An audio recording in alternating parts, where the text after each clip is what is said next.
Mike Missanelli Show. Big national championship game on last night.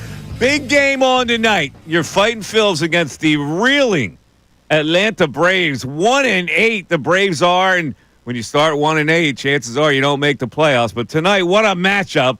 Zach Wheeler and Chris Sale, the two finalists for the Cy Young Award. Frankly, I think Wheeler should have won it last year. Sale did win it. He's been struggling this year, though. 0-1, 5.40 ERA. He does have 12 strikeouts, and it'll be interesting to see what lineup the Phillies employ tonight. We have taken a bet that Sosa will be in the lineup. Bill Colarulo, my partner, says that Sosa will play left field tonight. I, however, don't think he's going to do that with Wheeler on the mound. He wants better defense out there. I think that Bryson Stott is finding the pine tonight, and Sosa will be your second baseman. But we'll find out. Now, last night in the national championship game, very exciting finish last night. I took Florida, so I cashed. Bill lost because Houston did not win. You lost the company-wide pool, Bill. You were sitting in the catbird seat when Houston had the lead, and here comes Florida storming back, and it still looked like Houston had a chance to win. And just a messed-up play at the end where the kid was going up for a jumper, defended very well. He had to drop the ball, and if he picks it up, it's a travel. He could do nothing with it. It was helpless, waiting for one of his teammates to grab it. Instead, the Florida guy grabbed it, and it's sayonara. Florida wins another national championship. Yeah, I didn't take home the Fanatic crown, but it's all right. I'll take second place since I usually dominate everything else. It's fun to share around a little bit. Andrew DeCecco brings home the Fanatic crown for the March Madness. But it was an interesting ending, man. I don't know how you don't design a play there to get a shot off. I mean, a good job by Florida with their defense, but... Well, you were going to get a shot off. The kid just made a good defensive play on it. The kid was rearing up to shoot the three-pointer. It was a bad sequence, man. It was a bad sequence. I mean, even the coach of Houston said it. You know, it's kind of a ridiculous ending there. But, look, Florida wins it after losing in the first round last year, so a nice bounce back from them. I just can't believe Houston has never won a national title. You would think over the last few years they have had good teams. They just can't get over the hump. You know, Florida got me thinking about the last time they won, and they won back-to-back, and their coach is going into the Hall of Fame, Billy Donovan, because of that. You know, there were 4 Sixers on that Florida team that won the back-to-back national championships. 4. I only know because you were talking about it earlier. No, I only told you 3. Some of them were surprising. I told you 3. There is actually another guy that I missed who was on that team. I got it, though. You got all 4? I thought I said it to you out there. Oh, you did say it? Yeah, I think I said it to you. But you want to... we'll open it up. Don't cheat and Google, though. Do not cheat. Off the top of your head, 4 Sixers on that last Florida national championship team wound up being in the league and playing for the Sixers. Interesting. All right, so that kind of goes against the conversation we were having yesterday about don't draft a player who doesn't have college success. Well, Sixers have gotten some players who did have college success, didn't really work out well from that Florida team. No, none of them were any good for the Sixers. No, not one of them was any good for only. Don't give it away. We'll hear what people think. All right, so that's speaking of the Sixers, and we're all over in the opening part of this, but I got to get this off my chest before I forget it. The Sixers look really good to get one of those top. They're going to finish in the top 5. It looks like. They continue to live. They have to punt a game against the Wizards. They're at the Wizards, and I think they will. They have the Wizards, they have the Hawks, they have the Bulls. 3 losable games, and I think they will do that, and they will wind up losing 15 straight. And when I looked at this, when there were like 20 games left, I said they would go 2-18, and I think I'm going to hit it right on the nut. So I started to calculate in my head, how much money did this front office waste this year on this particular year? Okay, now you can. Let's the Embiid thing. All right, the injury, but that's a waste of $60 million, right? They wasted 49 on Paul George. You want to do some math so far? That's 100. I'll keep it. That's 109. So we're going 60 for Joel. 60 for Joel. 49 for Paul George. 8 for Caleb Martin. 8 on Oubre.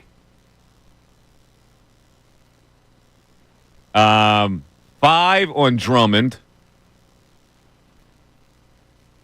3.3 for Kyle Lowry and Eric Gordon. 3 more on Reggie Jackson. 2 on Ricky Council.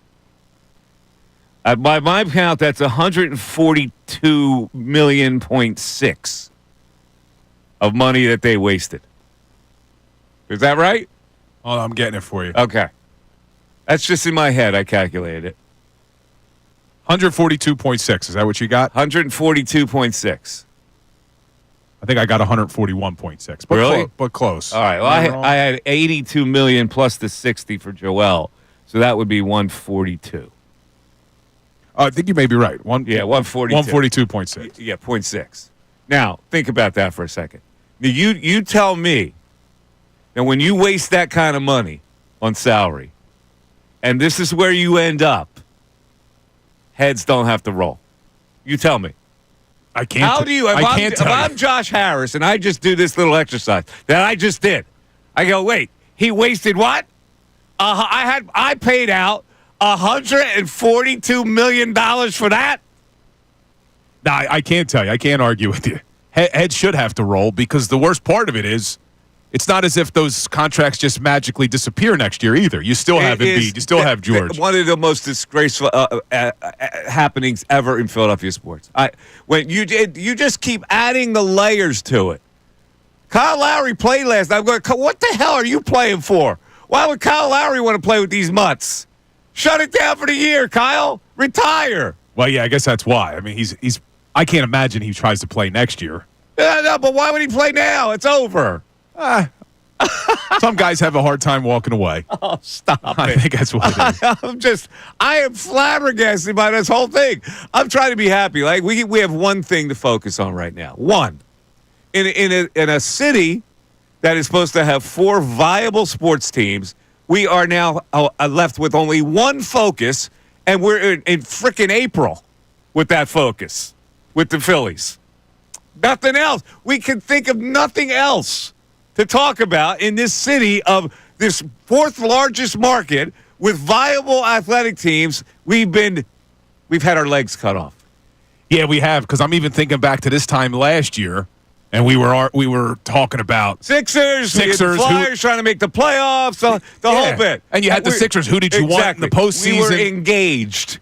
In the year 2024-25, I can't think. I mean, this is unbelievable. Yeah. We're going to talk about who should be in the lineup tonight more so than the Sixers gearing up for the home stretch of the season. It's frustrating. Thank God that the Eagles won a Super Bowl, because after that parade, we have been left adrift. Yeah, there you go. Is this a better sweatshirt than the one that had much better. all the stuff? It's a much better sweatshirt. Yeah. That's 2 days in a row I'm going Super Bowl gear. I think I overdid it on the Super Bowl gear. Why are you doing Super Bowl gear right now? I don't know. I mean, it's cold. It's a little cold out there. I'll tell you what, though, that hat you got on today. Yeah, I'm rocking a pretty sweet hat. That's a fire hat there. It is a fire hat.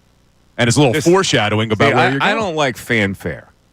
So I just like an emblem. Nice little subtle look. Like the hat I wear for Harbor Town, just as a lighthouse on it. That's a great hat. I just like an emblem. Nothing fancy. Great hat. Nothing that says Masters. Now, it doesn't look like you wear that hat to golf, though. I don't see any sweat stains. I wash my hats. How do you do that? You just throw it in the washing machine? Yeah. Do you have one of the things? Like, don't they supposed to go in like a... You put a little spray and wash on the sweat, and you let it sit for a while, and you put it in the wash. Doesn't destroy it? No. That hat's been through the washing machine. Yes. Looks brand new. I know. Man. I take care of my hats, man. Learn Put it on a gentle cycle. I'm going to have to talk to the wife about this. All right. In any event, everything is wide open for us today. Right? This is a Tuesday. You got. It's a Friday for some. It is a Friday for me. But I want to, I got to get this. I need everybody to get this Sixer thing out of their system. I can't get it out of my system. And I'm asking the people for help. Because if you try to help me get it out of my system, and you try to get it out of your system, we can all get it out of our system at once. I wake up every day, and I think of something else that's rotten when it comes to this franchise. And I just can't take it anymore. I don't know how you do it to yourself. I just can't I've help. tried to just block it out. I can't help it. I'm thinking basketball last night. I'm watching the game last night, and I'm going, oh, the Sixers are also playing. But look at the Sixers and look at the guys they have out there, and like how much money could they have wasted this year on these guys? And I'm in a bad cycle when it comes to this. I need people to help me. I got to be honest with you. I need people to help me. You got to help me by talking about it with me. Are you somewhat surprised? I know you predicted what the record would be, but are you somewhat surprised that they've lost 12 in a row? No, because at that point, when you focus on losing, you can lose. That's the one thing you can do in this NBA. You can shape losses. 610-632-0975. It's the Mike Missanelli Show on 97.5 The Fanatic. Back after this.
'16 Mike Missanelli Show. I made a big mistake, ladies and gentlemen. I'm here to correct it.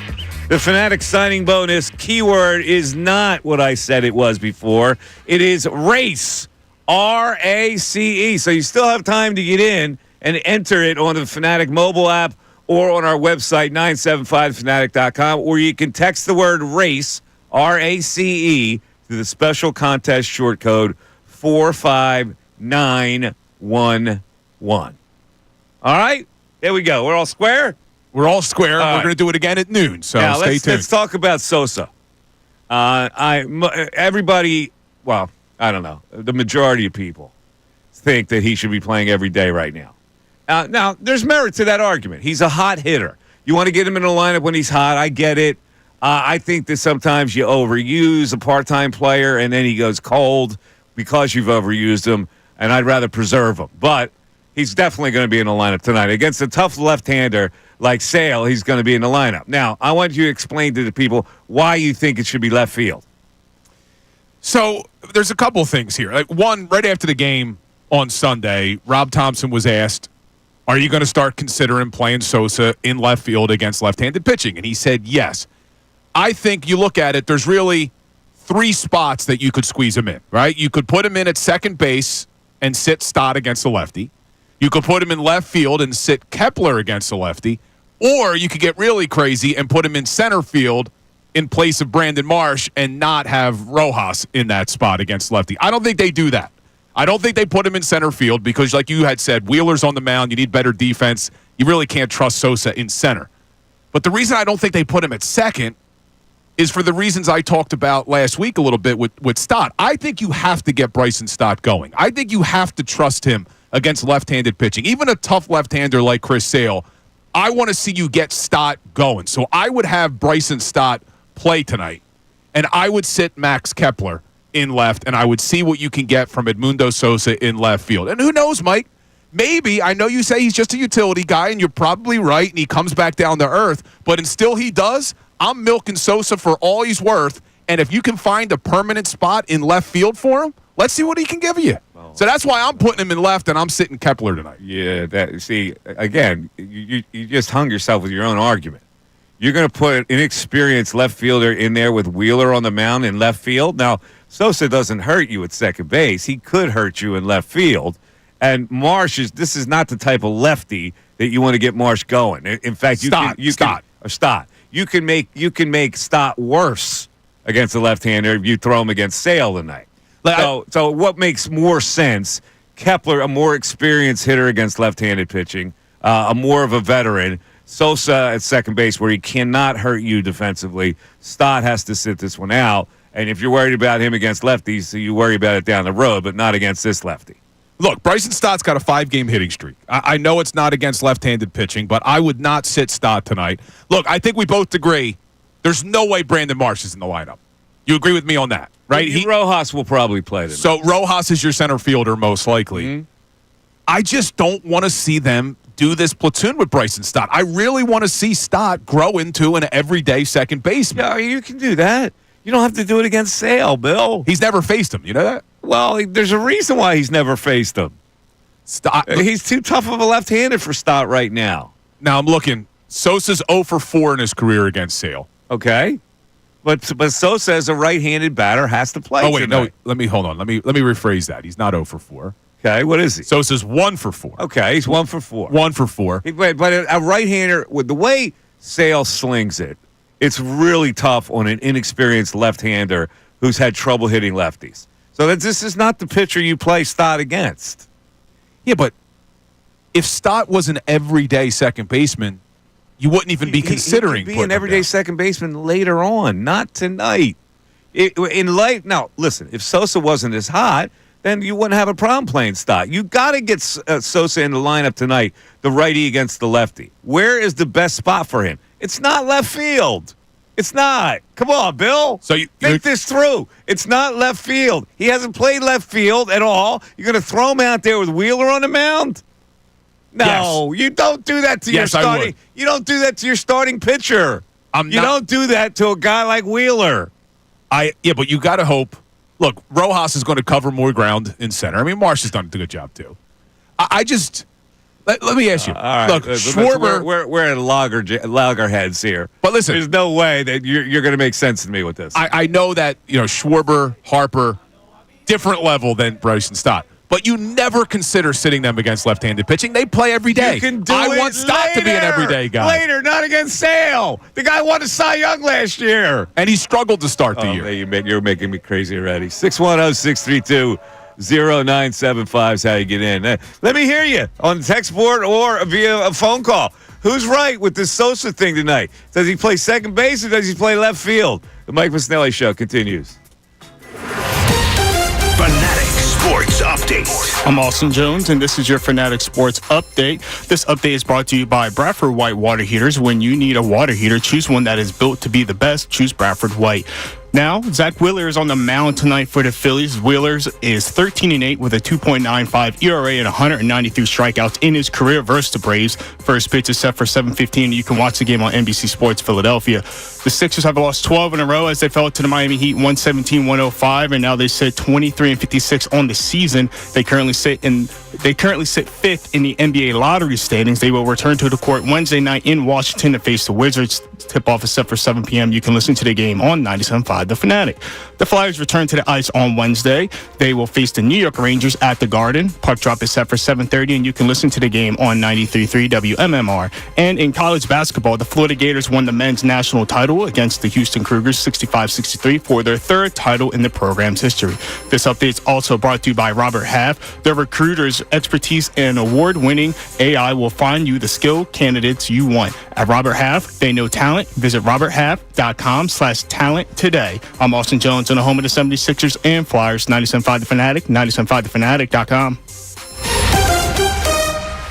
97.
this Sixer thing and help Bill and I. We got a bet.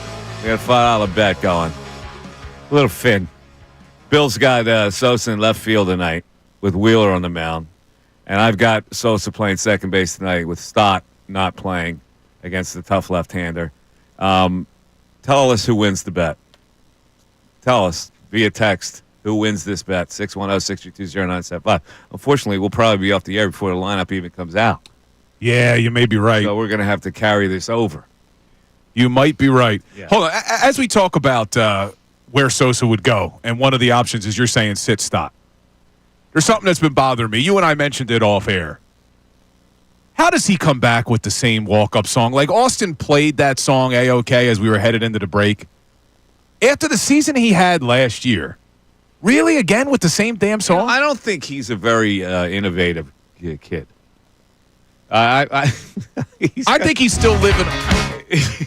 What are you doing? You trying to annoy us with the song? He's trying to. He's boring in a lot of ways. I had to sit down with him last year at spring training, and there's nothing like he doesn't have any facets to him. So he hears one song and he liked it, and he goes, "Okay, I'm going to choose that one." Well, look, 2 years ago, postseason, was that when he hit the grand slam? Was that 2 years ago when Stott hit the grand slam in the postseason, or was that 3 years ago? I can't remember what it was. That's 3 years ago. Was it 3 years ago? I think it's the World Series year. But, like, the whole Citizens Bank Park singing the A-OK, it was awesome. It gave you goosebumps. But you got to move on now. It's old now. Now, listen, if he was a star player, he could get away with anything. Once he's turned into this kind of a player where, he's good, but he's solid, but he hasn't been, like, over the top great. I think you freshen it up a little bit. The old song, you can't come back with the same song. Well, that song gets played out after a couple of years. It's done. I agree with you. I agree, but a lot of them brought back, I think, the same songs. Like, Bryce has a different song for every at bat, but he's brought back. This is why you question my songs here. I keep them fresh. I keep the newest songs that are popping up, and I list them and I incorporate them. I freshen them. When was the last time you sent new songs in? In fact, I have a list now I have to send in. Oh, you have new songs? I update it all the time. I send them in. It's just that then it's a matter of production. You do love your music. By the way, Brendan Gunn from the morning show checked in. It was the Marlins series 2 years ago that Stott hit the grand slam. Okay, there you go. 2 years ago. 2 years ago. What would be your walk-up song, Mike? You got one? I don't have a walk-up song. You would just go silence? I don't have a favorite song. You don't have a favorite song? I don't have a favorite song. Like, there's not a song that I would keep playing and playing and playing. I have favorite albums that I can listen from top to bottom, but not a favorite song. But I don't have a favorite song. I've never really had a favorite song because my music tastes change daily. Yes, you are a very eclectic. Well, I don't know. I just music. like to freshen it up and go new as I can. Yeah, I have to think about what my walk-up song would be. Maybe I would do like Dr. Dre. Next episode, something like that. That'd be a pretty good one. Like boom, boom, boom. If I had a walk-up song, probably Rage Against the Machine. Something Rage Against the Machine. Because that's got guts. By the way, What? little detour here.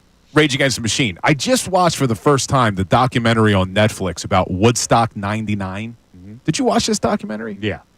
Well, they started screaming Rage Against the Machine songs as they were destroying the whole grounds. Rage Against the Machine reflects an anger that I often feel.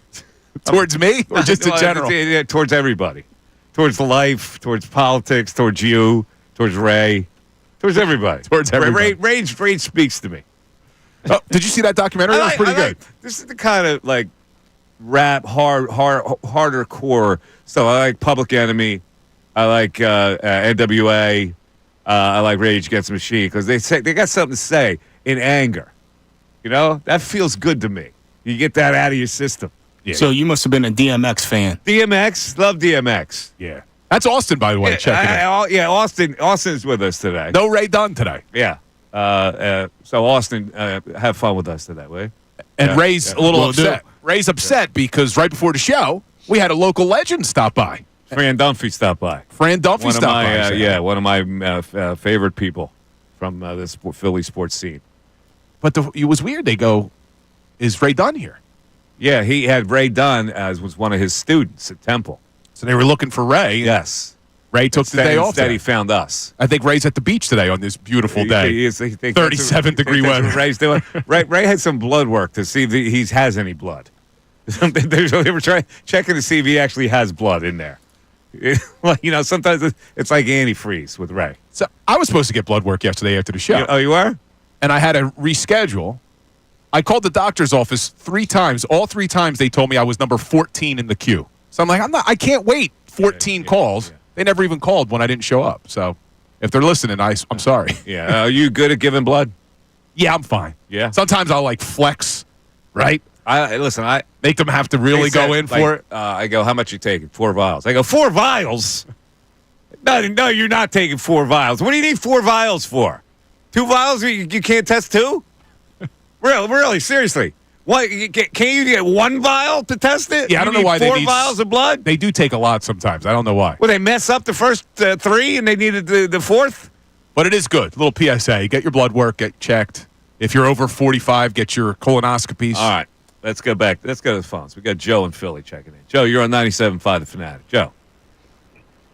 Hey guys, how we doing? What's up, Joe? How you doing?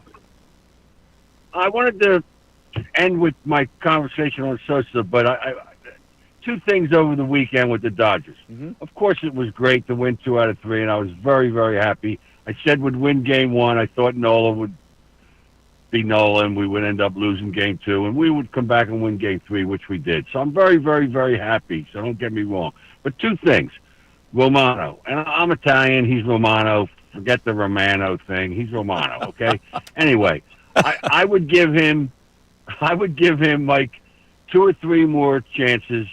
I'm not as worried about it. I would give him 2 or 3 more. If he's still, then I really have to figure out something else. But that's my Romano thing. The thing that upset me the most was Game 2. The score was 2-1. Real Muto's on third, Stott's on first, fly ball to right field, and Stott gets doubled off first. We lost that run because Real Muto would have scored. Yeah, he was stealing. I'm like, he was stealing. I don't give a darn. Well, no. Well, you got to put it in perspective. It's not like he got doubled off by being delinquent. He was stealing the base, and he had no, to. Mike. What? Mike, you played. When you take off to steal the base, you got to look where it's going. It's a fly ball to right field. You got to immediately come back. There's no way, Mike. I get it, but if you're really trying to steal the base, you really got to put your head down and steal the base. You can't lollygag it to second base, even if you hear the crack of the bat. It's a tough choice to make. And now, Mike, I totally. It's not Stott's fault. Never in my life when I played. Yeah, I hear you, man. I was 44, I hear you. Never in my life. You're getting a good jump. If you get a good jump, you're halfway down there anyway. Now that ball is hit hard. It's tough to spin back and in mid-flight because you don't know where that ball is going to land. You hear the crack of the bat. You can't follow that all the way into the right fielder's glove because you're focused on stealing that base. So it was a fluke situation. We agree to disagree, Mike. All right, okay. That's fine, Mike. I just disagree. Okay. Now, Sosa, Bill, you're right. He's a professional athlete. Left field, you can play it blindfolded. For God's sake, a fly ball. You don't think Sosa's going to catch it? And if it's in the gap or down the line for a hit, no left field is going to get it. He's fine. That's the best place. Stott, you got to leave him at second base. He's the best second baseman. So leave it alone. Sosa, go to left field for the night, and he should play right now when he's hot against lefties. I don't care where he's at. Yeah, well, we're not going to agree at all today, brother, but thanks for the call. we have no agreement on any of those topics. The Stott thing, it's really difficult if you're trying to get a jump to steal that base because you want to steal that base. There's a lot of reasons why you want to steal that base. You want to put the ball in motion so you don't get a double play. If you're safe, you got second and third now. That when that ball is hit, you hear it, but you can't. If you're running this to second base, you can't track that ball like that. No, it was hard. But look, it was also a 3-2 count. So he's running on the 3-2 count as well to avoid the double play. Are you sure that was a 3-2 count? Yeah, it was a 3-2 count on Schwarber. But what bothered me more was before that. I blamed Rob Thompson because Brandon Marsh should have laid down the bunt, the batter before Schwarber, to move both runners over. You had a guy on first and second. If he lays down the bunt, you got second and third, one out with Schwarber at the plate. You got to trust your guys that can lay down the bunt. He had many opportunities this year where he failed to lay down a bunt. Then pinch hit for him against a left-handed you pitcher. can pinch hit just to get a bunt down. Then don't do that. Then bring in pinch hit for him with Sosa. I don't think Sosa was in the lineup yet that game. I just hated when you have a runner on first and second in a 2-1 game with only zero outs, right? There were 0 outs. Why not bunt the guys over? What is this solemn music that Austin's taking us into the breaks with? What is this? What is this, Austin? This is Love Sosa. This is Sosa's walk-up. He's been hitting us with the walk-up music. This is Chief Keef. Oh, this is Sosa's walk-up. Chief music. Keef. Okay. All right. 610-632-0975. Mike Missanelli Show continues. The Philadelphia 76.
Mike Missanelli Show, 97.5 The Fanatic. All right, let me just give you my succinct argument on this Sosa thing.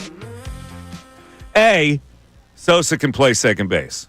You're not losing anything at second base. B, Sosa is iffy to play left field. Let's face it. He doesn't have experience playing left field. And it's like what our last caller said, it ain't that easy to play left field. You got angles to the ball. You got to judge fly balls, deep and shallow. There's a lot of things that experience makes you an outfielder. You just don't get thrown out there and become an outfielder. C, Kepler is a better outfielder and certainly a better left side hitter right now than Bryson Stott.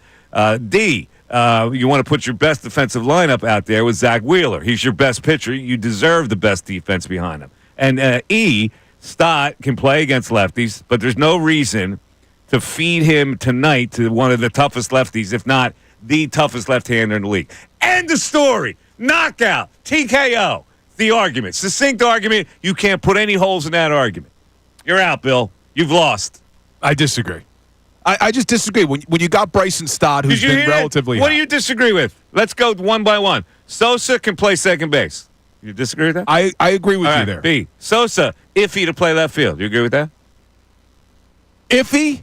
Yeah, I mean, look, he's never played there. All right, so far, you've agreed with me. But in spring training, they made a concerted effort to get him some time in the outfield. In center field, not left field. C, Kepler is a better outfielder than Sosa, and he's a better left side hitter than Stott.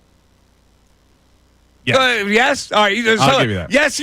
You give me yes. D, Wheeler deserves the best defensive lineup out there as the ace of the staff. Sure. All right, that's 4. That's 4. 5, Stott can play against left-handers, but there's no reason to test it tonight against the toughest left-hander in the league. Yes. That's 5 yeses, and you're still telling me it's wrong argument. Yeah, because so have the conversation with Bryson Stott. Hey, man, I know you're on a 5-game hitting streak. I know we're hoping that you're an everyday player, but in a big first game against the Atlanta Braves and their ace, Chris Sale, we're going to sit you down. You're on a 5-game hitting streak, Bryson, against right-handed pitching. That's what you're in a 5-game hitting streak against. Stop. I'm still going with him in left tonight. Look, maybe I don't understand what your logic is. I just gave you 5 impeccable reasons. All right, let's just bear with me here. I know that you are assuming, and you're probably right, that Edmundo Sosa eventually comes back down to earth, right? I know that that's what everybody's assuming. I got him in the lineup. But listen to me. If this becomes who Sosa is, he can't play every day at second base. You're not going to put him there in place of Bryson Stott. There's a chance that Sosa could grow into your everyday left fielder. Got to be kidding It's me, possible. Dude. Why, you're crazy. You are absolutely crazy. He's not going to be an everyday left fielder. It's an easier path for him. Can we get somebody who knows baseball? There's an easier path for him. Is there anybody out in the studio that knows baseball? Is anybody? Let me ask you a question. What? What's an easier path for him? If Sosa stays hot, and I know you're assuming he's not going to. I got to find somebody that knows if baseball. Sosa stays hot, he's not becoming an everyday second baseman. Anybody know baseball? I got you, Bill. I'll stay here. I'll listen to you. That's fine. Let him go. Kick him out. Kick him out, Austin. Lock the studio door. What I'm saying is why would you sit Bryson Stott tonight when he's on a 5-game hitting streak? There's no path to Sosa becoming your everyday second base. Against right-handers. All right. You're high on Bryson Stott. Yes. Do you think that Bryson Stott will eventually grow into being an everyday second baseman? Yes, but not now. Not against Chris Sale. Not against Chris Sale. You keep forgetting the guy's the toughest left-hander. You're going to put him in more of a funk if you try to hit him against this left-hander. What do you mean more of a funk? Stott's actually hitting the ball well right now. Not against left-handers. He's not. Sale has not been dominant in his first two. Why am I doing that? Chris Sale has not been dominant in his first two starts. Austin, he has not been dominant in his first two starts. Why? Would he forget to pitch? Forget how to pitch? I'm just saying, he hasn't been that dominant yet to start the year. All right. And there's a good chance, even though they're 1-8, there's a good chance you may see Atlanta in the postseason. Why not give Bryson Stott some opportunities against them? I can't take it. I can't. You win. The guy's never faced them before. This is the most ridiculous argument I've ever heard. Stott has never faced Chris Sale. Give him an opportunity. There's a reason why he hasn't faced Chris Sale. Let's go back to the phones. Mark and Clementon. You're on 97.5 The Fanatic. Mark. Is it Mark and Clementon? Good morning, gentlemen. I don't want to get in between. Mark, you know baseball? Sorry. You know baseball, right? I think I know. I think I know a little bit. Okay, all right, go ahead. I do understand. I do understand his point about giving Sosa give him a shot and playing in left field. Well, to go against his point, but to agree with you, Mike, another point is it's also a divisional game, which is also important. So these division games that you're playing, you want to have your best team out there, out in the field defensively and in the lineup as well. Mm-hmm. And unfortunately, in this case, Stott does have to ride the pie in this game. That's what I would assume as well.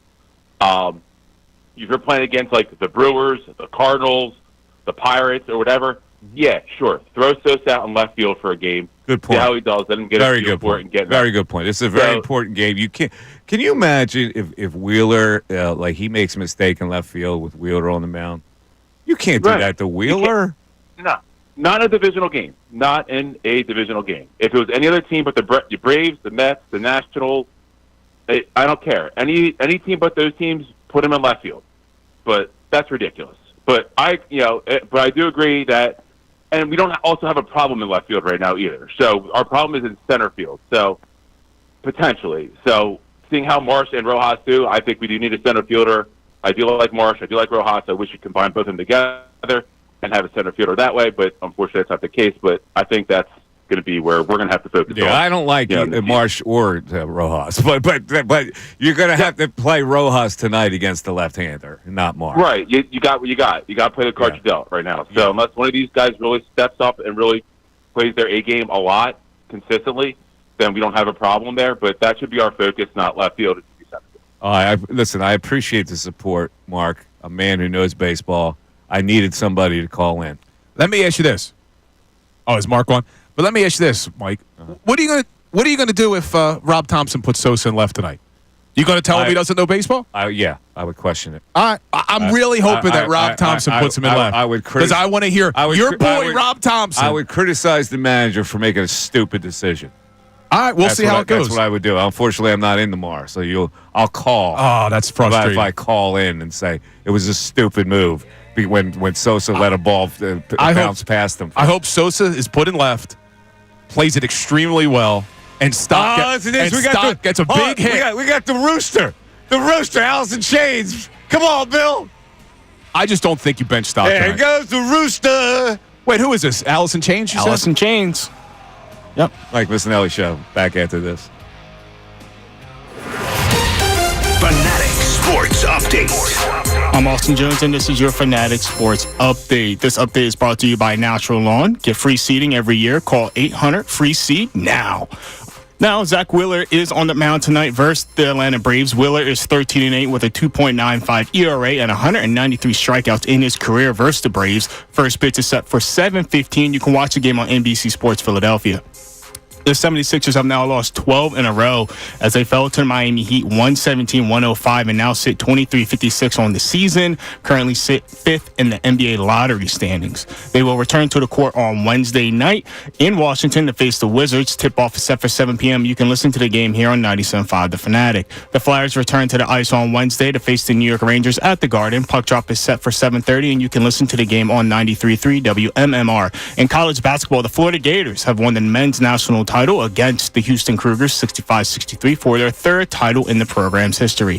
This update is also brought to you by Rocket Mortgage. Rocket.com is a single seamless home ownership platform to help you find, buy, sell, finance, and even refinance your home. Visit Rocket.com today, the new home for all things home ownership. I'm Austin Jones, and the home of the 76ers and Flyers, 97.5 The Fanatic and 97.5thefanatic.com. Philadelphia Sports.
97.5 The Fanatic.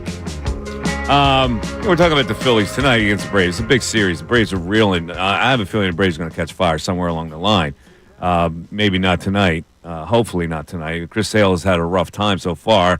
We hate to have this night be the night he throws a gem against Wheeler. But in any event, there's this notion out there about this Phillies team, Bill, that this team just feels different. And I go, well, first of all, they played two mutt teams early on, and they did take 2 or 3 of the Dodgers, which is you need a little more against good competition to measure a team. Last year, they were pretty good, weren't they?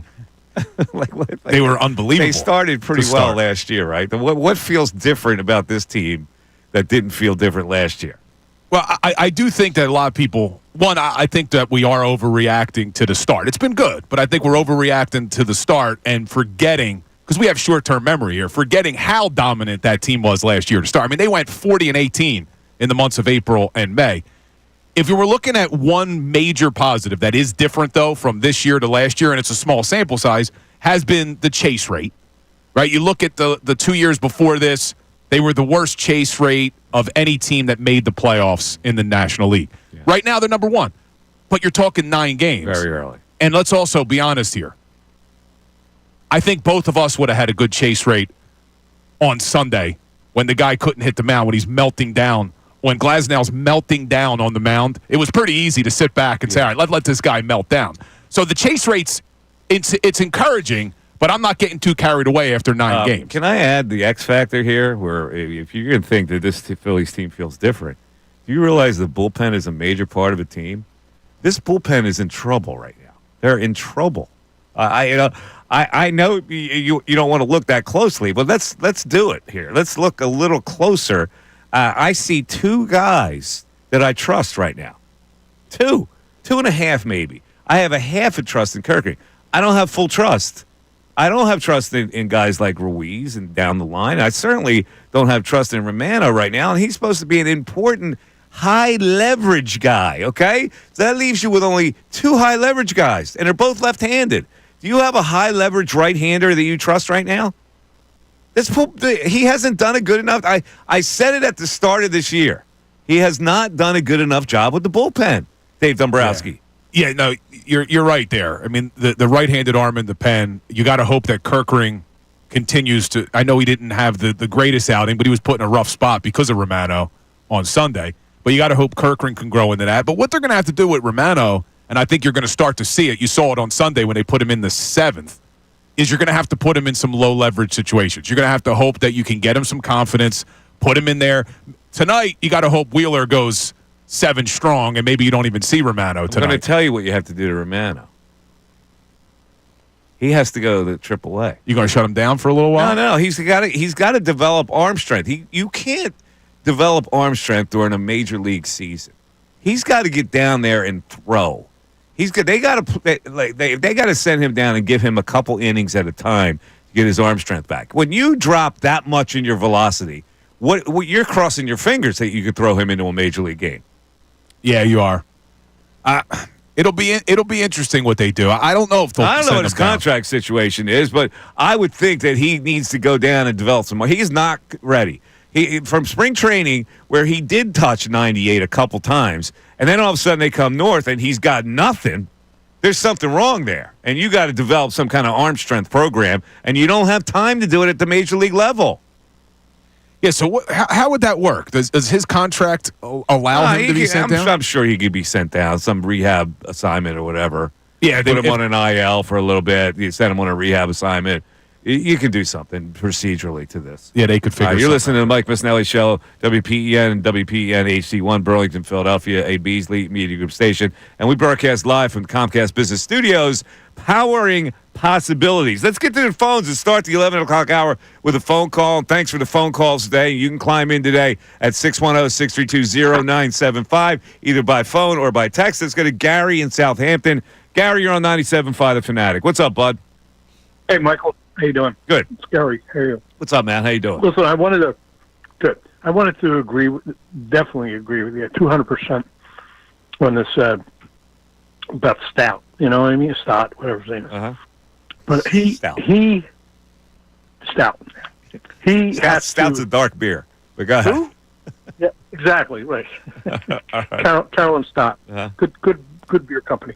But anyway, he's definitely got to sit tonight, okay? Because he can't hit Sale, and you know the shortstop. I mean, what's his name has to play, Armando. He's too good of a ball player right now, hitting well. So. And I agree with you also on the center field situation. They're both 220 average hitters. One's left-handed, one's right-handed, and that's. Yeah, unfortunately, that's all you have right now. And you may have to straight platoon him. And I don't know if you get much out of Rojas when you platoon him and he has to play against left-handed. You're going to throw him in tonight against Sale. I don't know. Maybe he does get a couple hits. Maybe he doesn't. But you can't play Marsh or Stott against this guy tonight. No, you can't. You can't. No way in hell you're going to do that. Yeah, So, I got you. but I agree with you. All right, man. All right, pal. Thanks for the call. Appreciate Thank it. you. Now Stott is hitting 091 against left-handers, which means what's that? It's 1 for 11, isn't it? Yeah, he's been pretty bad. 1 for 11. He had one walk in. He's had 12 plate appearances. All right, so he's 1 for 11 with a walk. But I just don't understand it, and you said it, and the caller just said it with these definitives. Like, there's no way in hell that Stott's going to be able to hit Sale. Well, how do we know? He's never had a plate appearance against the guy. He's 1 for 11 against left-handers that aren't Sale. And coming into the season, what did Rob Thompson say? I don't get you. What did Rob Thompson say coming into the season? Listen, they want Stott to be an everyday player. They do. So how do you get there if you don't give him an opportunity? Well, you don't give him an opportunity against this left-hander. You're not hearing what I'm saying here. I would love to give him an opportunity and to have him be an everyday player. Not tonight. And you keep fighting it. Like, I don't get what's your fight about tonight. What's the big deal if he sits against Sale and you get Sosa in the lineup and you satisfy that need and he can play second base, he can't play left field? I don't understand where you're going with this. Because I don't want to do that to Bryson Stott. But I want to show confidence. You want to do it to Kepler? I don't mind it as much with Kepler. I don't, because Kepler, look, I don't know what you're getting in Max Kepler. I really don't. But I think it's a little bit easier of a sell to sit him tonight with how hot Sosa is. If we truly believe that Stott, we kind of know what Kepler is. Does Kepler have more experience against left-handed pitchers? He does. Is he a better hitter against left-handed pitchers than either Marsh or Stott? Then what are you doing? Well, no, Marsh, throw him out. I don't want Marsh. Okay. So don't include what him I'm with saying Stott. there's some left-handers that you feel more comfortable with against a left-hander like Sale. You know, if I'm the manager, I don't feel comfortable with Stott against Sale. Why would I do that? Why I feel much more comfortable playing Kepler in left field, playing Sosa, keeping him in the lineup, and you play him at second base tonight. That doesn't mean I'm straight platooning in left field. It just so happens tonight I'm going to do it. Last season was the first time that we started to see Bryson Stott getting platooned. Before that, coming into last year, at the start of the season, we wouldn't even have considered it. It was Bryson Stott's got a shot at hitting 300. Why are you so obsessed with one game? Why are you so obsessed with one game? Because I'm putting my best lineup in there. That's why. If I'm the manager, I'm not going to mess around. I'm putting my best lineup in. I got to start a series against the Braves, a division rival. I got a hot batter in Sosa. I'm not going to put him in left field with Wheeler on the mound. Like, I've given you 6 logical things here. Because I don't like give it up. I don't like the message it sends to Bryson Stott. A message. I don't like it. When Bryson Stott starts to hit against left-handers, there'll be no message. How do you hit against lefties if you don't give him a chance? You don't hit him against Sale. You hit him against the next lefter. Whoever they play next, whoever the next left-hander is, I play him. That's not good enough for you? No. I want him in the lineup You're the most tonight. stubborn man on earth. I want Bryson Stott in the lineup tonight. I want him in the lineup, and I want Sosa in the lineup. You're frustrating, man. You really are. Keep Bohm on the bench then. How about that? You're frustrating. Now, Bohm will be back tonight. You hate Bohm. I honestly, you hate Bohm. I hate Rojas. I cannot believe. I really can't. Meanwhile, Bohm was an all-star last year, and he almost won the home run derby. You hate him. And he got benched in the division series because he couldn't stop being a whining baby. Yeah. And that's exactly what you've seen already in 9 games. I'm shocked. I am absolutely shocked that Alec Bohm coming into this season didn't realize that all of the trade chatter for you didn't have to do with your play. It had to do with your attitude. And you come in with the same crap. I mean, even after the first game, and I agreed with him that the shadows were tough down in Washington, but even after the first game, we should stop playing 4 o'clock games. Like, boom, shut up, man. This is what people don't like about you. This is why you were on the trading block. Get your attitude right. You're not a kid anymore. That's why I've been so bothered. It's amazing to me that you can dislike a good player and yet you have deference to the Rojas's of the world. Let me ask you. Yeah, it's stunning to me. Why did Bohm get benched in the playoffs last year? He was an all-star third baseman. Why did he get benched? He struggled and he whined. There we go. And he's whining already. Yeah, but he's he's hitting about 200 right now. He's off to a bad start. So stop the whining. I don't care about the bad start. I think he can become a good player. He is a good player. It's just the attitude. That's the reason he was on the trading block. Because of his attitude, and 9 games in, you've already started. I think you've embellished. I've seen the attitude before. I think you embellished it. He hit to a double play. He was disappointed. He showed disappointment. I don't know if that's an attitude. I don't know. I'm telling you, I don't think he gets sat on Sunday if it wasn't because of the way. And it's also his approach at the plate. He saw 5 pitches or whatever the hell it was. Yeah. And like 6 at-bats. On the other side, we're going to talk about something that's it's kind of bawdy. And it's a male question. And it has to do with some sports figure who got snagged. You know, we are throwing this out there. It never goes well when you try to do something like this. But we're gonna try to explore this topic. It has to do with the assistant general manager of the Detroit Tigers, who got fired for doing something. What would you say? What would you describe it? What he did?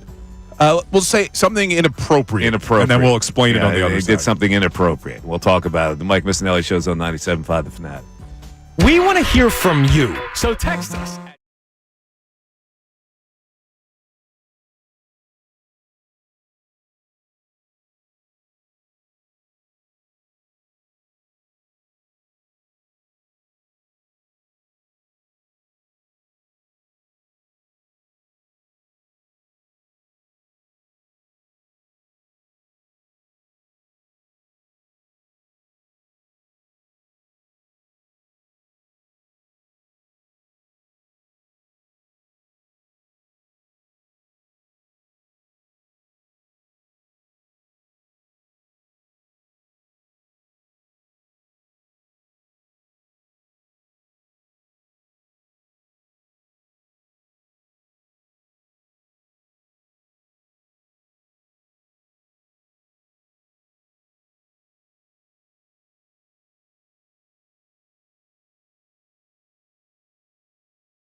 Mike and I are in the middle of a little bit of a heated debate here about where Edmundo Sosa should be in the lineup tonight.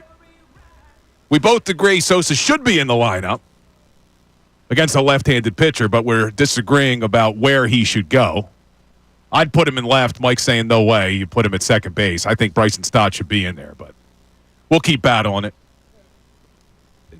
There's no battle, really.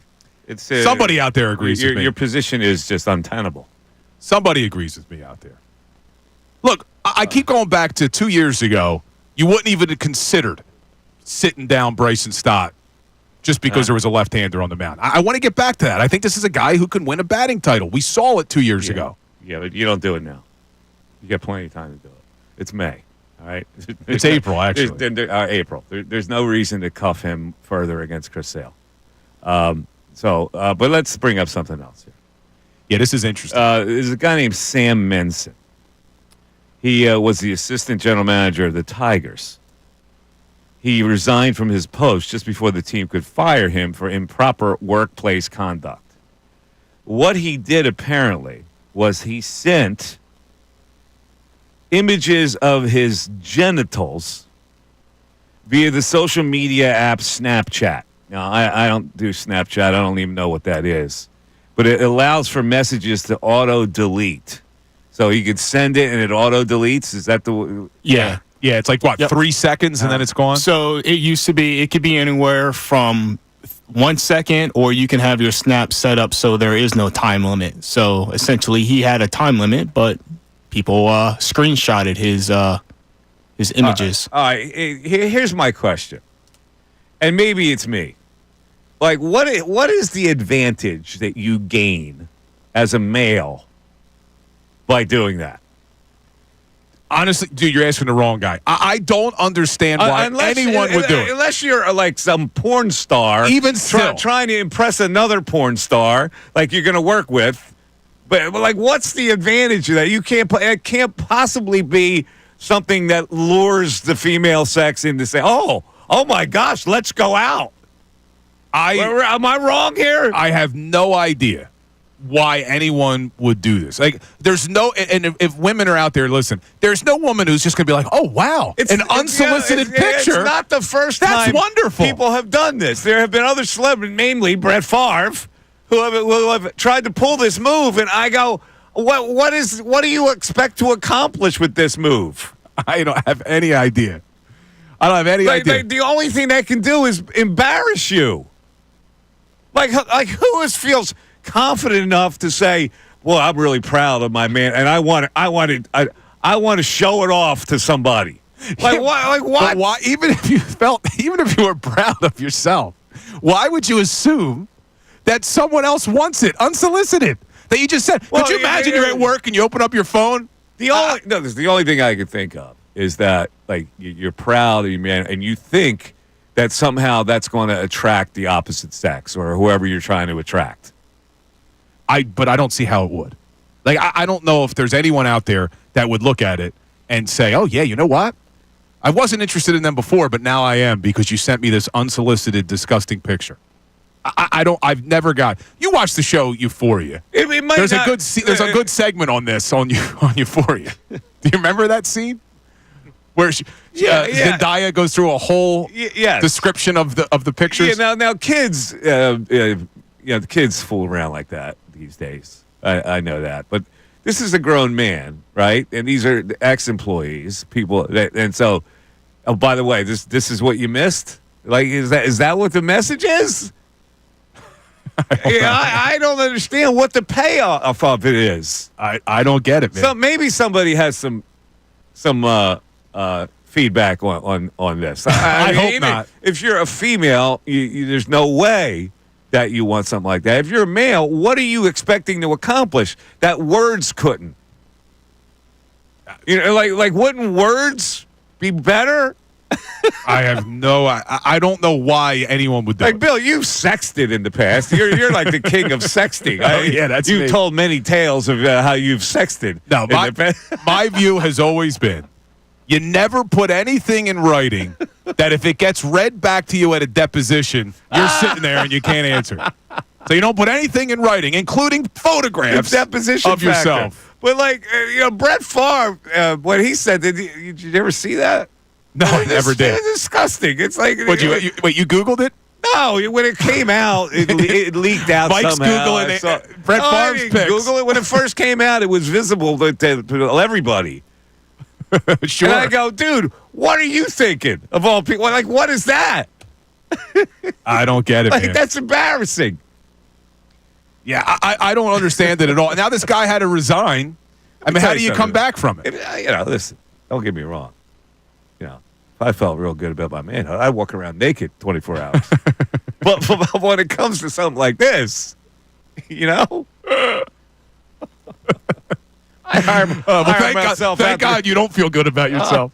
I don't feel that bad about myself. I don't feel like walking around naked for 24 hours. Oh, man. I don't know. Listen, I'm just thinking of possibilities. You could rent yourself out as a velvet rope. poor Austin's got to deal with the text board on this. Yeah, I was still waiting for them to trickle in, but I mean, he does that, right? And it's like you open yourself up, because what if one of those ladies, respond back like, "Where is it?" They just start grinding him up and making fun of him. Well, that's what I'm saying. You got to feel really what I'm saying is I just could never imagine doing it. It's never even crossed my mind sweet to do it. Sweet talking via Snapchat would be a better way to do it, because you would engage the mind, and then there would be the intrigue for the other thing, right? Yeah, Tell 67 says that you just send ladies pictures of your homemade tomato sauce. That's Mike's flex. Mike's flex is chopped up garlic real thin. Man, I don't send anything. There's no reason. There's no reason to send photos in any capacity, in my view. But that's why I just don't know what this guy thinks the payoff is going to be. The guys really think that when they do that, the girl's going to go, "Oh my God, my dream man, he surfaced finally!" Like, what? Really? I've been looking for him all my life. Seriously? All right. Well, this guy destroyed his career, unfortunately. Let's take a break. 610-632-0975. We got Aaron on hold. Aaron, we're going to get to you. It's the Mike Missanelli Show. Maybe you have some views on this. We're back after this. Fanatic Sports Update. I'm Austin Jones, and this is your Fanatic Sports Update. Zach Wheeler is on the mound for the Phillies tonight. Wheeler's 13-8 with a 2.95 ERA, 193 strikeouts in his career versus the Braves. First pitch is set for 7:15. You can watch the game on NBC Sports Philadelphia. The 76ers have now lost 12 in a row as they fell to the Miami Heat 117-105. They now sit 23-56 on the season, and they currently sit 5th in the NBA lottery standings. They'll return to the court tomorrow, Wednesday night, in Washington to face the Wizards. Tip-off is set for 7 p.m. You can listen to the game on 97.5 The Fanatic. The Flyers are back on the ice Wednesday night. They will face the New York Rangers at the Garden. Puck drop for 7:30, and you can listen to the game on 93.3 WMMR. And in college basketball, the Florida Gators have won the men's national title against the Houston Cougars 65-63 for their third title in the program's history. This update is also brought to you by Straight Talk Wireless. Need more data so you can stream your jam mix on loop? Switch to Straight Talk and get real unlimited data on a reliable 5G network. Straight Talk available at Walmart or straighttalk.com. I'm Austin Jones, and the home of the 76ers and Flyers, 97.5 The Fanatic and 97.5thefanatic.com.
We got some tech sports stuff.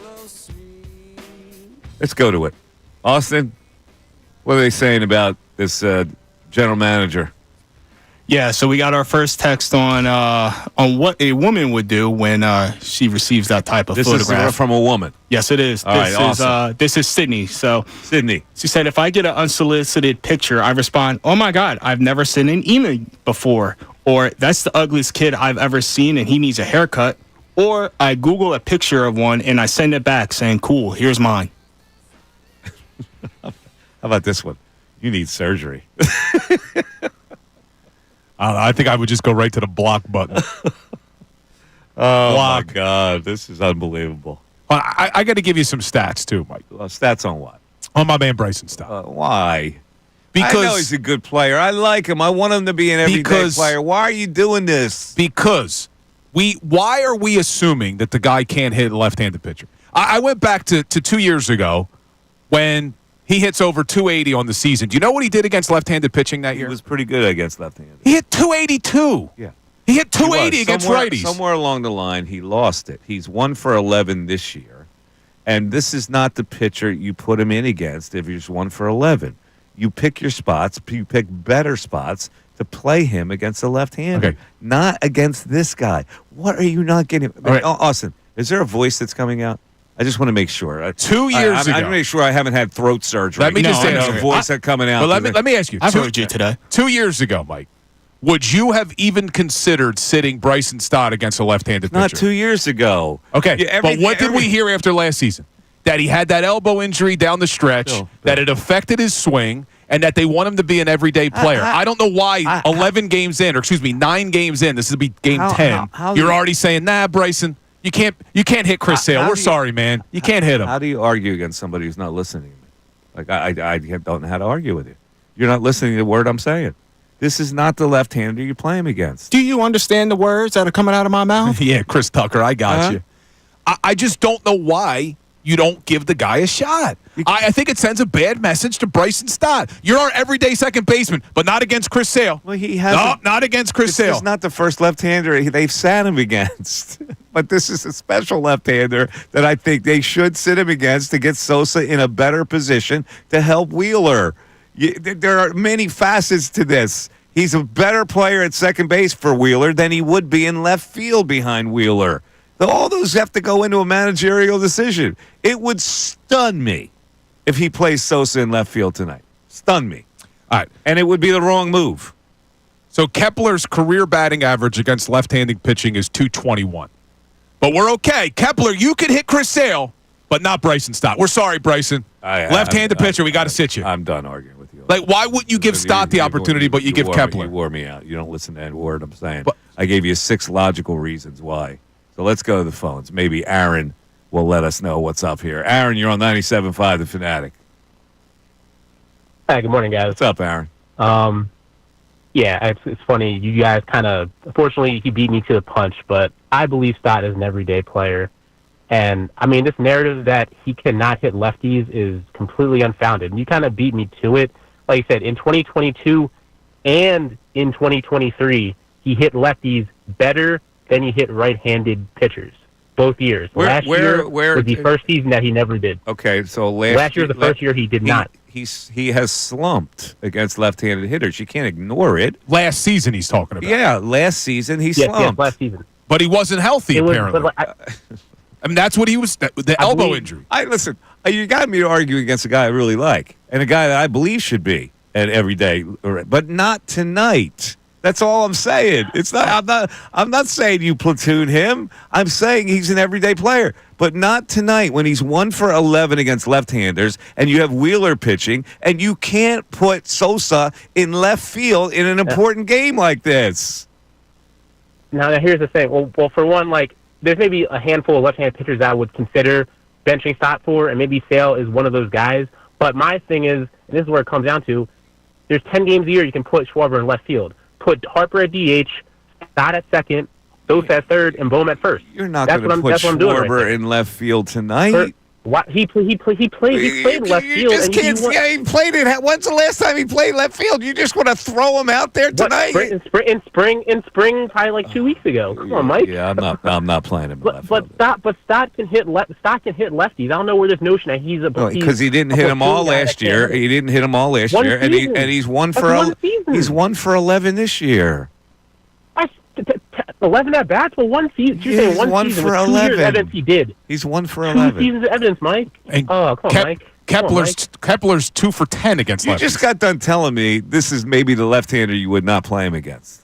Yeah, that's the only. Well, that's all I'm saying. About sale. That's all I'm saying. Do you listen to what I'm saying? I'd rather go Schwarber. You want to completely mess up the whole thing. You want to put Schwarber. This is what you want: Schwarber in left field, Bohm at first base, and you're benching Harper. Not play first base. Well, you're benching. DH. He's DHing. Oh, you're going to DH Harper, and you're going to put Sosa at third base. Okay. Yeah. Why? Why would you mess up the 4 different spots? Well, I'm saying just for because this is a special pitcher. He's a Cy Young throwing left-handed pitcher. So you do in this case you have to go outside the box. Outside the box. So you're messing up 4 positions. I mean, Bohm played first base a bunch last year. Sosa can play third. Okay. And Harper's a silver slugger DH. He's a silver slugger DH. I almost want to. Come on, Mike. I almost want to quit today. Thanks for the call. We appreciate it. I was so excited for Aaron agreeing with me, but the more he spoke, I agree with you. I'm not making that many changes. I'm beaten down at this point. Mike, this guy wants to put Schwarber in left field. I wouldn't do that. Sosa at third base, Bohm at first base, Harper as DH. Like, why? For what reason? No, you want to mess up 4 spots. I think it's simple. You put Sosa in for Kepler in left. That's it. Like I agreed with the caller, and this was my point right before he got on the line. The whole notion that Stott can't hit left-handed pitching is based off of last season. The 2 years before that, he hit left-handed pitchers better than he hit right-handed pitchers. So what has he done lately? He hit left-handers early. He hasn't hit them since. All right, that's a fact. Well, part of that, okay, he was. They were claiming it was the injury. I would like to bring him back against left-handers too, Bill. You're missing my point. Not tonight. And you don't play Sosa in left field tonight behind Zach Wheeler. It would be foolish to do that. You want to play Sosa in left field, you play him in another time. You don't do it tonight, the start of a series with your ace on the mound, and play him in left field. You just don't do it. All right, we'll see what your buddy Topper does. All right. If Topper does it, it's a mistake. I'm telling you right now. He may survive it. But it's not proper thinking when it comes to what you're putting out there in the lineup. Well, so you just said something for the start of this series. And one thing we haven't really discussed yet. How important of a series is it? Because, I mean, you could really, I know it's early, and I heard them saying this morning on the morning show, I wouldn't go this far saying you can bury the Braves, but you can get pretty damn close to burying the Braves early in the season. It's a long year. They could always come back. But with them right now, 6 games back. What's the line on this game? I think the Phils are favored. Let me tell you right now. No, Braves are favored tonight, but it's close.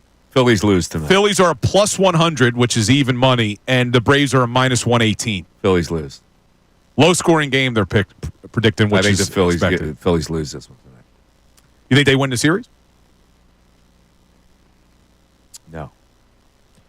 So I think the Braves take 2 or 3 here. I'm just looking. If the Phils could somehow sweep the Braves, which I don't think they'll do, but if they swept the Braves would leave this series 9 games back in the NL East. Yeah, that's almost. I think they're home. They haven't played many home games. I think they got their ace going tonight. I think he's going to find a way to get them a win. So that means they win one of the next 2. I think the Braves will take 2 of the next 3. Not that puts them back into any race at all. What are 5 back at that point, right? If the Braves win 2 of 3, they would be 5 back. I think that they might be due to win 2 or 3 from the Phillies in this series at home. But who cares? Well, it won't faze me one way or the other. Wait, hold on. It won't faze you one way or another. But this isn't the game to put Sosa in left because it's such an important game. No. The only thing you could do is put your best lineup out there. If it doesn't work out, it doesn't work out. That's what the manager does. He puts his best lineup out there. If you want to overthink it and put a guy in left field who's never played left field with your ace on the mound, I think that's wrong thinking.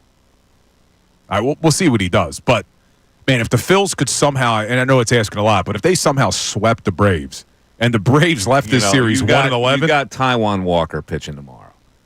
So I do believe that the Phillies could lose the next two and then win on Wednesday.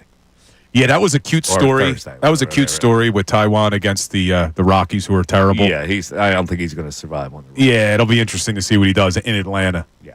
Late start tonight, too, by the way. 7:15. You got Luzardo against Schwellenbach, who's listen, he's a pretty good pitcher. He's been great this season. So 2 or 3 Phillies lose. Braves take it. That's okay. 2 good pitching matchups tonight and then in 2 days. 610-632-0975. That's how you get in. It's the Mike Missanelli Show on 97.5 The Fanatic. Andrew Salciunas. I can't kind of make some.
Shows here, you get in at 610-632-0975. We'll get to our text board in a second.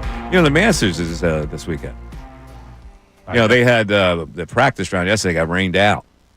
And unfortunately, a lot of people have tickets for that practice round. How much are tickets for the Masters these days? You're going, aren't you? I am. And I think I have tickets. I got my friends working on it down there. But you can always get off-market tickets that go for a lot of money. I'm looking at, if you want to go for all 4 days. Yeah, which I don't. On StubHub. What's on StubHub? What do you got? You ready for this? Uh-huh. To go all 4 days. That would be maybe $5,000. $17,000. Oh, are you serious? Oh, man. For 2 tickets, $17,000 each. All right, and there's only one listing. So let's just go for one day. Just give me one. Now, here's what I will tell you. There are people that set up roadside stands. That sell tickets? Throughout Augusta. This is Masters tickets that you can buy right there for cash. So if you wanted to go just on Saturday, $4,000 each. $4,000? $4,000 each. If you want to go on Sunday for the last day, wow, it's actually cheaper to go on Sunday. $3,000 each. Huh. $3,600. How about Thursday? Just to go on Thursday. Well, let me go back. Thursdays, why is that more expensive? Thursday is $6,000. I would think you'd want to be there for the final round. No, I'm leaving Sunday. No, I mean, in general, why would the price be? Because they want to get out of town. They got to work Monday. I got you. But wouldn't you want to be there on Sunday to see Tiger in his Sunday red? Not really. Man, I wish Tiger was still you can see relevant. You can see all the golfers on Thursday, Friday. Yeah, you could. Everybody before the cut. All right, so it looks like I'm not going. Unless my friends come up with some ticket angles. It's like I'm sitting it out. But you're going down there regardless, right? I am. I'm going. They live in Augusta. So I'm going to hang out with friends. You just may not go to the actual. No, I'll go. I'll figure out a way. You've been there before, though. I have been there twice. How beautiful is it in person? It's tremendous. It's a good experience. Now, going to a golf tournament in general is one of the most overrated things you could do. And I don't know how many. I don't know why people do it. A lot of people love it, dude. I really don't. A lot of people love it. You walk the grounds, but you can't see anything. Like you're burrowed in the bed. Like you want to get up at like 5 a.m. with your little chair and pick a hole and stick your chair there behind a rope, and you have to stay there. You can't just leave. Yeah. So you have to stay there. So it's a commitment. I'm past that. I can't do that. Yeah, I know a lot of people love it. I've never been one to love going. No, it's an overrated thing. But it really is. There's so many people on a golf course that you can't get close to seeing the shots. Yeah, it's hard. You hear the roar of the crowd, though. You hear it, and then there's a spot you can get in. I forget where the master spot is, but you can look at 4 holes. So I was looking up. I was reading this to you a little bit during the break. 15 things Master champions get after winning the Masters. So everybody knows about the green jacket. Mm-hmm. They get their name engraved on the Masters trophy. You know about that. They get a replica of the trophy. They get a Masters gold medal. They get a gold locket that gets presented to them by Ben Crenshaw at the Champions Dinner that they're supposed to give to their wife. An invitation to the Champion Dinner, an honorary membership to Augusta, a locker in the Champions locker room. There's a Champions-only driving range and practice facility that only the champions can warm up at. Lifetime invitation to the Masters. Points towards the FedEx Cup, obviously. $3.6 million was what Scheffler got last year for winning it all. A 5-year major exemption, a 5-year PGA Tour exemption, and then they get a special tee time. This one's pretty cool. The Sunday before the Masters, they get to play around at Augusta with a guest. Scotty Scheffler brought his mom this year. It's the traditions, though, that are cool. That's not a lot. Like, a lifetime membership at the Masters. Like, you don't think that a pro could call? Like, hey, listen, I'm in town. I like to play. They can say, no, sorry. Yeah, no, you're not a member. That's got to be the toughest course to get on, though, right? It's impossible. That's the toughest one. Nobody plays on it. It's like it hardly has any play because of that, because it's so exclusive. Like, unless some CEO wants to fly in on a particular day The members don't even play it. The course is so pristine that playing it wears it, and they don't want it worn because of this tournament. You just reminded me when you said unless like a CEO flies in. Yeah. A lot of people have heard Mike Trout is opening up that golf course down in Millville. Trout. Yeah, he's trying to make National. it like a very exclusive thing, right? Mike, do you know how much the initiation is? $250,000. Yeah. I've heard two different things. I've heard 150,000. I've heard 250,000. I'm glad he's a man of the people there from Millville. Well, that's the thing. I want to put something back in my hometown. What, are you kidding me? I don't think there's a single person down there who's going to join. Yeah, exactly, Millville. Wait, My old stomping grounds. Millville is? Oh, yeah. Hey, this is for like very wealthy people who are going to drive there. They don't live in Millville, do they?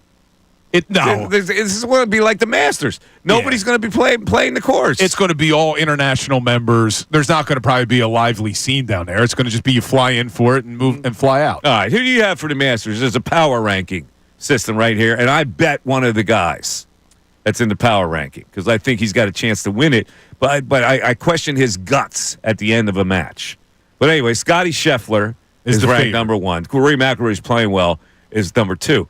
Here's my guy, Colin Morikawa, who has played very well there. He just can't close a deal. So I'm taking a shot with Colin Morikawa. Rahm is fourth, DeChambeau fifth, Justin Thomas 6, Russell Henley 7, Shane Lowry 8, Brooks Koepka 9, and Patrick Reed is 10. He's got no chance. You don't think? A cheating bastard. So here's the crazy thing, and I'm not a huge fan of Rory. I'm going with McIlroy. I think you're right. He's playing well right now, and it still blows my mind that this guy had not won a major since 2014. Mm-hmm. And at that point, he had won 4 already. Not a deal closer. It's been remarkable. He's not a deal closer, and he is the most popular non-deal closer golfer that I've ever heard about. Like, his popularity exceeds his achievement. So, my wife's not a huge fan because apparently he screwed over that tennis player he was dating or something. Yeah, that was back in the day. The girl from well, he didn't. Why did he? Screw Didn't he? I thought he didn't he do something? He called off the engagement or something. Yeah, like that? he just broke up with her. Yeah, she's with a basketball player now. She likes athletes. Well, she would date. Remember David Lee? You don't remember David Lee? David Lee Roth? No, just David Lee. He played at Florida. He was in the league for a long time. That's who she goes. What is her name, Austin? What is? I used to. She was a blonde. She's from Scandinavia. You talking about Rory's girl? No, his ex. Yeah, his ex. Caroline Wozniacki. Yeah, Wozniacki. Wozniacki. I can't say Benderek. Yeah, she's with David Lee now, the former basketball player. Gotcha. But I'm going with Rory. You're taking Rory. I think this is going to be the year he does it. I also put a top 5 bet on Hideki Matsuyama, who has won the Masters before. That's a nice bet. He won it how many years ago? 2? Yeah, that is a nice bet. Why is he in the power rankings? Top 5 finish for Hideki Matsuyama. I got on FanDuel plus 490 odds for a top 5 finish. Is that what you? Pretty good. Not too bad. Not bad. Scheffler minus 135 for a top 5. I think finish. Scotty's going to win it. All right. Let's take a break. 610-622-0975. You know, the news and noon is coming up at noon. Ooh, Austin Jones version. Oh, yeah. That's coming up. I wonder if Ray's tuned in. Jealous. Nobody's going to help me help my Sixer thing today. I can't believe it. I need desperate help. I am so freaked out about the Sixers and what's going on and how much money they spent on crap this year. I just can't. I'm beside myself, Bill. What, did you see Nick Nurse's quote last night? Should make you feel good. What did he say? He said that the Joel Embiid and Paul George are the big concerns as they look forward. Oh, they're the big concerns? Are they the big concerns? Yeah, really? It's like breaking news. Oh, interesting. Oh, their health is a big concern. Thanks for that, Nick. You know what concern of mine is? That you're still coaching this team. Mike Missanelli Show continues. Fanatic Sports update. I'm Austin Jones, and this is your Fanatic Sports Update. Zach Wheeler is on the mound for the Phillies tonight. Wheeler's 13-8 with a 2.95 ERA and 193 strikeouts in his career versus the Braves. First pitch is set for 7:15. You can watch the game on NBC Sports Philadelphia. The 76ers have now lost 12 in a row as they fell to the Miami Heat 117-105 and now sit 23-56 on the season. That's currently sitting fifth in the NBA lottery standings. They will return to the court on Wednesday night in Washington to face the Wizards. Tip-off is set for 7 p.m. and you can listen to the game on 97.5 The Fanatic. The Flyers return to the ice on Wednesday as they will face the New York Rangers at the Garden. Puck drop is set for 7:30. You can listen to the game on 93.3 WMMR. In college basketball, the Florida Gators have won the men's national title against Houston 65-63 for their third title in the program's history. This update is also brought to you by AAA Car Care. Save $84 on select sets of Nokian tires at AAA Car Care Centers. Offer ends April 15th. Details at AAA.com/mycar. I'm Austin Jones, and the home of the 76ers and Flyers, 97.5 The Fanatic and 97.5thefanatic.com.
Oh, 11:55. Oh man, Sixers lose 117-105 last night. Believe it or not, they covered. Oh, what was the line spread? Was 12 and a half. The 12.5 point line. You know what I did last night? I couldn't stand up to sweat out a game. So I teased Florida at +4. Yeah, you should have just taken the money line. Yeah, but I didn't. I should have taken the money line. I should have hedged my bet because I had Houston in the Fanatic March Madness pool. So I should have just thrown some money on Florida, so I at least walked with something. But I did not hedge my bet when the Eagles won the Super Bowl, so I thought I'll just, I'm just going to let it ride. Well, what would you have won with this stinky little pool we have here? It wasn't a drastic. It's more about bragging rights. Yeah, I think it was like $10 a team, and there was about. What was the payoff? 20. It was winner take all. Well, what was the winner take all? Maybe like $200. Yeah, $200. Oh, well, $200 you could have used. So I finished in second place, and that $200 would be looking pretty nice. I could have thrown a hundo on Florida last night. Walked with $100. How many kind bars that 200 would have bought you? A lot, man. I just had my kind bar. How much are kind bars? What do you do? Buy the industrial pack from? I don't know. My wife has it on. It's on a recurring order with Amazon. Recurring order? Yeah, so it just kind comes. Bars? Yeah, it really? just comes. I'm gonna that and the protein powder. Let's see what that is right now. The recurring order for kind bar. I may have to do that, Bill. You may have committed because I like. Well, remember, I had a kind bar the other day. I liked it a lot. So I'm looking here. The ones I like, the kind protein bars, are $22 for a box of. That can't be right. For a 10 count, 22 for 10. What do you get? Protein Max? Is that what you get? No, that's even bigger. I don't like the aftertaste of that. I just go regular kind bar protein, dark chocolate nut. I like the dark chocolate nut and sea salt. Variety pack. That's the smaller peanut one. Butter. That's the smaller one. Those one? are the narrower bars. They're not as filling. I need this one. They're not as filling? No. It's got caramel, almond, and sea salt, peanut butter, dark chocolate nuts, and sea salt. That's my favorite. That tastes good, but it doesn't fill me up as much as the one I just had. Oh, wait. That's 5 grams of sugar and 6 grams of protein. I don't want that. Yeah, the one I get has 12 grams of protein. Probably has a little bit of sugar on it, too. I just threw away the wrapper. All right. I gotta figure As this people out. are getting ready for lunchtime. Dark chocolate and sea salt. I gotta go to there. Top rated.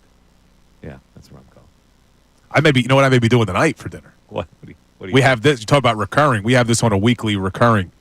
Is the Trader Joe's meatballs, man? Make a little meatball sub with it. They come. I mean, they're raw. You got to cook them, but they're already pre-made. I'm telling you, man, these are delicious meatballs. So we'll throw those in. I got to be honest with you. That's disgraceful. It's not disgraceful. An Italian guy like you. They are going so with good. Trader Joe meatballs. They are so when good, you man. could easily just whip up some meatballs yourself. And I get the bread from there too. And then we make it with little spinach and garlic. Throw that on the bread with the meatballs. Oh man, I'm making myself hungry already. Can't wait. If you're out there, baby. If you're an Italian, is that like a total bad move by Bill? Total Madigan move. To not make my own meatballs? It's a Madigan move. It's a lot of work to make the meatball. It's worth it. It's a lot of work. These are they're not pre-made. You still got to cook them. It's just the raw meat already put in the meatball shape. I'm repulsed by this. And already seasoned. It's embarrassing. You going to have ragu sauce with it or what? Tell you what, Trader Joe's has some good sauces too. Mike, I got a question for you, though. What? Cooking Wait a minute, meatballs. hold on. I have to process this. Trader Joe meatballs and sauce this guy's going with. Well, his last name is Colarulo. No, we won't do that tonight. Good Lord. Today it'll be just the fried meatballs, no sauce, just a fried meatball sub. Hold on. With to that spinach thought. and garlic. Austin, hold on to the thought. I got to tell the people what you're listening to. The Mike Missanelli Show on 97.5 The Fanatic. Like, if I'm not upset enough about the Sixers. I got to hear about your Trader Joe meatballs and sauce in a jar. Trader Joe's. Anyway, it's WPN HD1 Burlington, Philadelphia, Beasley Media Group station. We broadcast live from the Comcast Business Studios. Empowering possibilities. All right, Austin. Dropped an empower on us. Yeah, empowering possibilities or powering possibilities. One or the other. Austin, what were you going to say? Is it better to cook the meatball in sauce or cook it out of the sauce? You got to brown it, and then you put it in the sauce. I do know that. But Bill here is using packaged sauce. Right. So he's browning the meatball. No, we're not using the sauce. I was joking about the sauce. But the meatballs themselves, they're pre-rolled, pre-seasoned from Trader Joe's. They are delicious, man. You fry them up, throw it on a nice fresh roll. You saute some spinach with garlic, put that on there. It's phenomenal. Although my cousin is in the chat, who's a big Italian chef himself. Bill, this is a total violation. He's not happy. Mike, you're right to call him out on this one. In fact, I'm telling Aunt Ellie. Aunt Ellie is my grandma Melly, who's called in. So she probably is disappointed. All right. But now it's time for something fun. It's time. The Fanatic right. signing bonus. Correct. It's time for the Fanatic signing bonus. This is your chance to win $1,000. The keyword, which I erroneously gave you earlier, is now applies to right now. It's cup. C-U-P, as in the Flyers, again, will not be a contender for a Stanley Cup. You have 25 minutes until after the hour to enter it on the Fanatic mobile app or at 975thefanatic.com, or you can text it to the special contest short code, which is 45911. One random entry wins $1,000 in this company-wide contest. Each winner gets a call from Beasley, so be sure to answer your phone. The contest rules are on our website, 975thefanatic.com.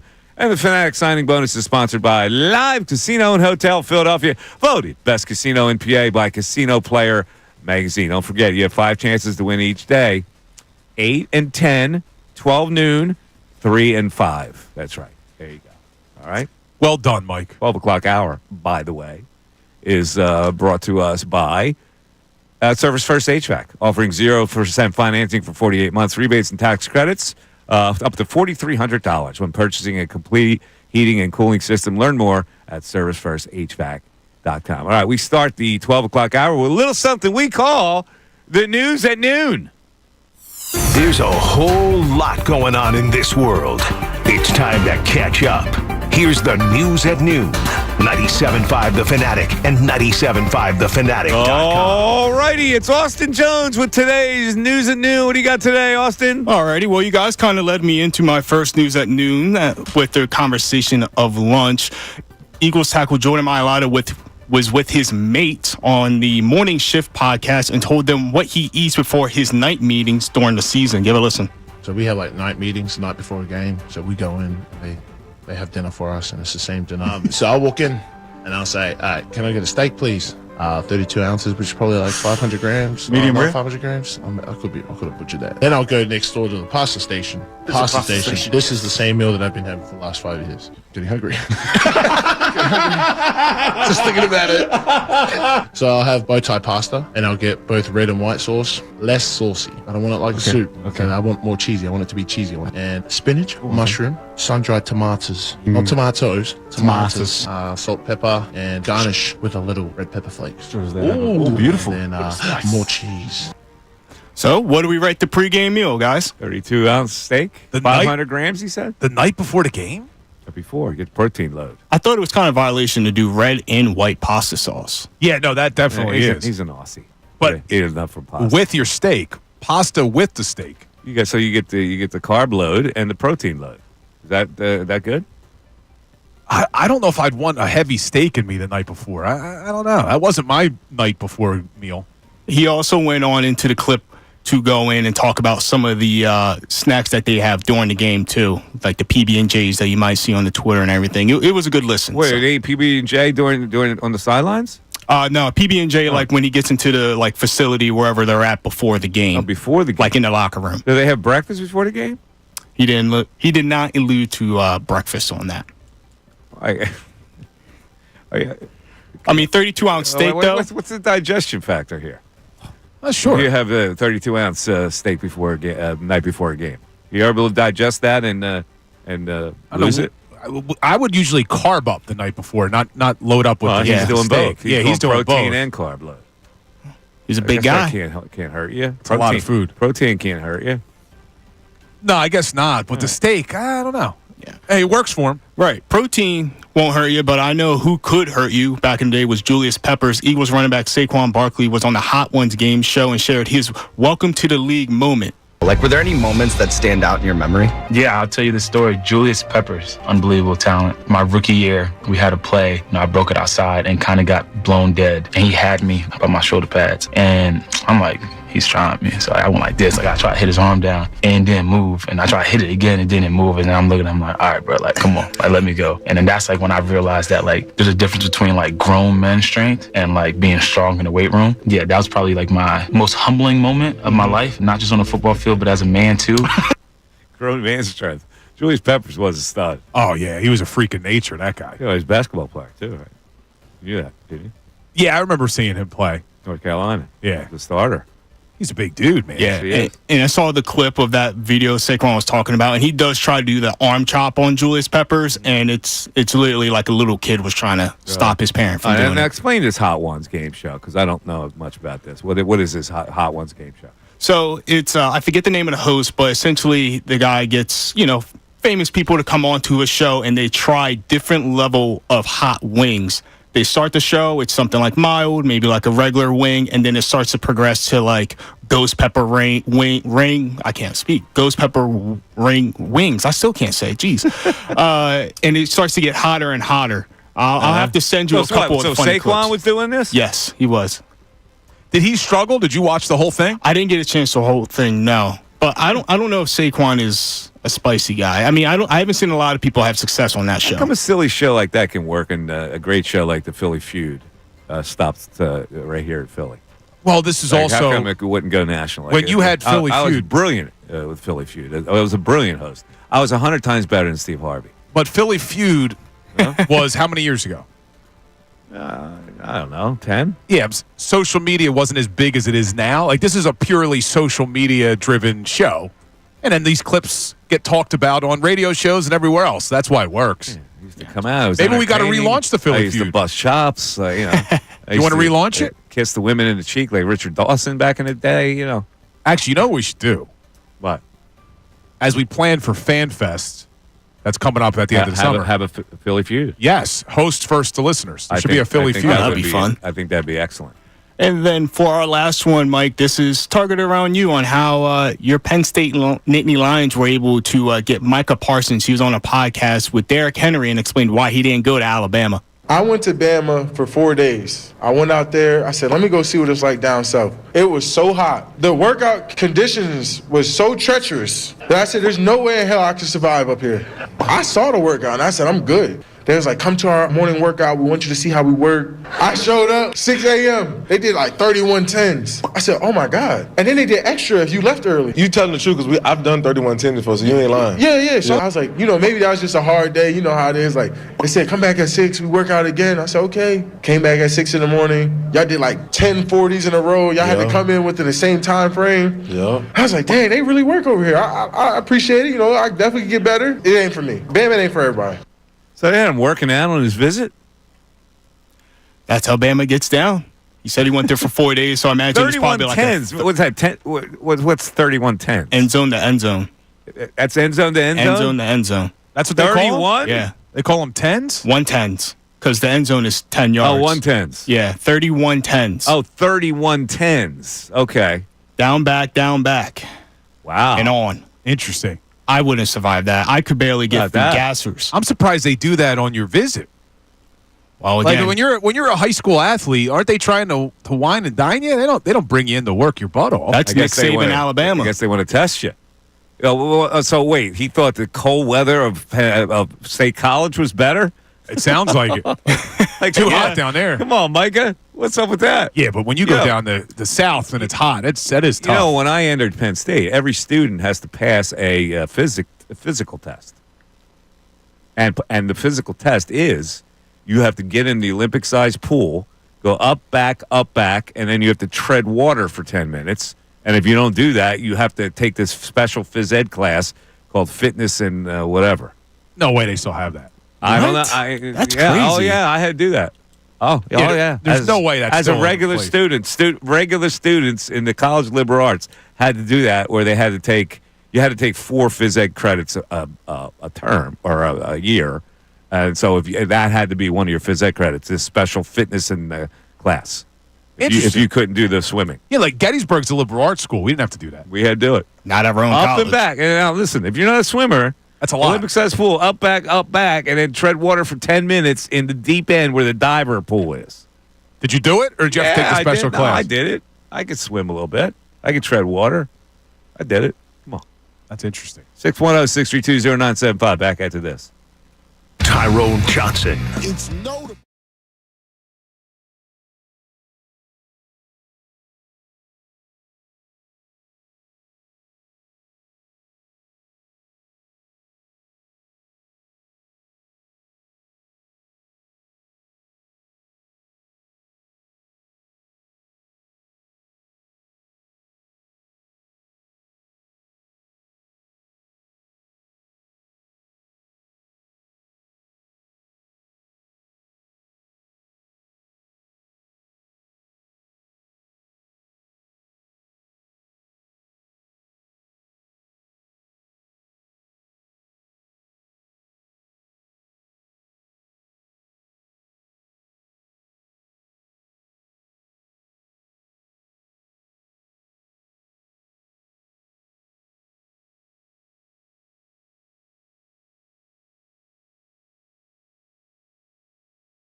All right, 12:14, Mike Missanelli Show, 97.5 The Fanatic. I got a couple of topics on board today that are kind of bugging me. One is Bill, in general, has been bugging me today about this lineup with the Phillies. We should be able to get that lineup before we get off the air, you think? I don't know. We got a 7:15 first pitch today. All right. Now, so I'll keep checking. We both agree that Sosa needs to be in the lineup tonight against the left-hander Chris Sale. Correct. We disagree on where he should be. Bill wants a novice outfielder to play in an important series in Atlanta with the ace pitcher on the mound. So he wants Sosa in left field, Kepler on the bench, Stott in the lineup. Conversely, I think Stott should not play against the lefty tonight. Sosa much better at second base to help the team than he could in left field. He's very iffy at the play left field right now. Kepler is a better outfielder and also a more experienced left side hitter. Stott will play against lefties, but there's no reason to do it tonight against maybe the toughest lefty in the league. And you also want your best defensive lineup with Zach Wheeler on the mound because you owe it to him to put your best lineup. You don't owe it to Zach Wheeler to put a novice like Edmundo Sosa in left field. So I just play him at second base, and everything's good. And Stott will get his chance to play against another lefty. Yeah, I understand your argument. I just don't agree with it. Because I look at Bryson Stott as last season, he struggled against left-handed pitching. Before that, in his first 2 years, he was very good against left-handed pitching. And coming into this season, we were told they're going to give him every opportunity to be an everyday second baseman, which I think is important. If this team wants to do something this year, I really think you need Bryson Stott to be the player you thought he was 2 years ago. And I don't think you do that by sitting him against just because it's Chris Sale. Let me ask you this. Do you really lose that much when you play Sosa at second base against lefties? In terms of at the plate or in the field? Both. Stott's a better fielder, yeah. Sosa's not a slouch as a fielder. So what do you lose that much by not playing Stott against this left-hander or against lefties in general? I just don't want to stifle the guy yet. Like, I don't like the message it sends to Bryson Stott. The other guy. You're not stifling the left-hander. In fact, you take pressure off him. You can just hit against right-handed pitching, and we're gonna maximize you because the other guy's a pretty good hitter. Talk about Sosa. Yeah. All right. Well, then couldn't I ask you the same thing at the plate? What do you lose from Sosa to Kepler against left-handed pitching? Because Kepler hasn't been great against lefties either. You keep wanting to play Sosa at an unnatural position. I'm playing him at a natural position. That's the difference. Unnatural position, yes, but also a position that in spring training they were trying to work him at, so they had an opportunity to put him. They were working him in left field. They were working him in center field. Where were they working him in left field? I thought they were trying him out in left. They were working him in center. Spring training. Was it center or left? It was center. Because they didn't know if Rojas was going to make the team. Plus, Rojas was not 100% healthy then. So I thought they were working him in left field too. But look, the other issue here is I know what you're saying about Wheeler, that they owe it to him to give him the best possible defense and all that. Mm-hmm. He's more of a ground ball pitcher, though, isn't he? Like, so wouldn't you rather have Stott at second base? No. You're making it sound like Sosa is a butcher. He's a pretty decent defensive player, especially at second base. Look, what I thought the plan was coming into this season was you were going to give Bryson Stott every opportunity to be an everyday player.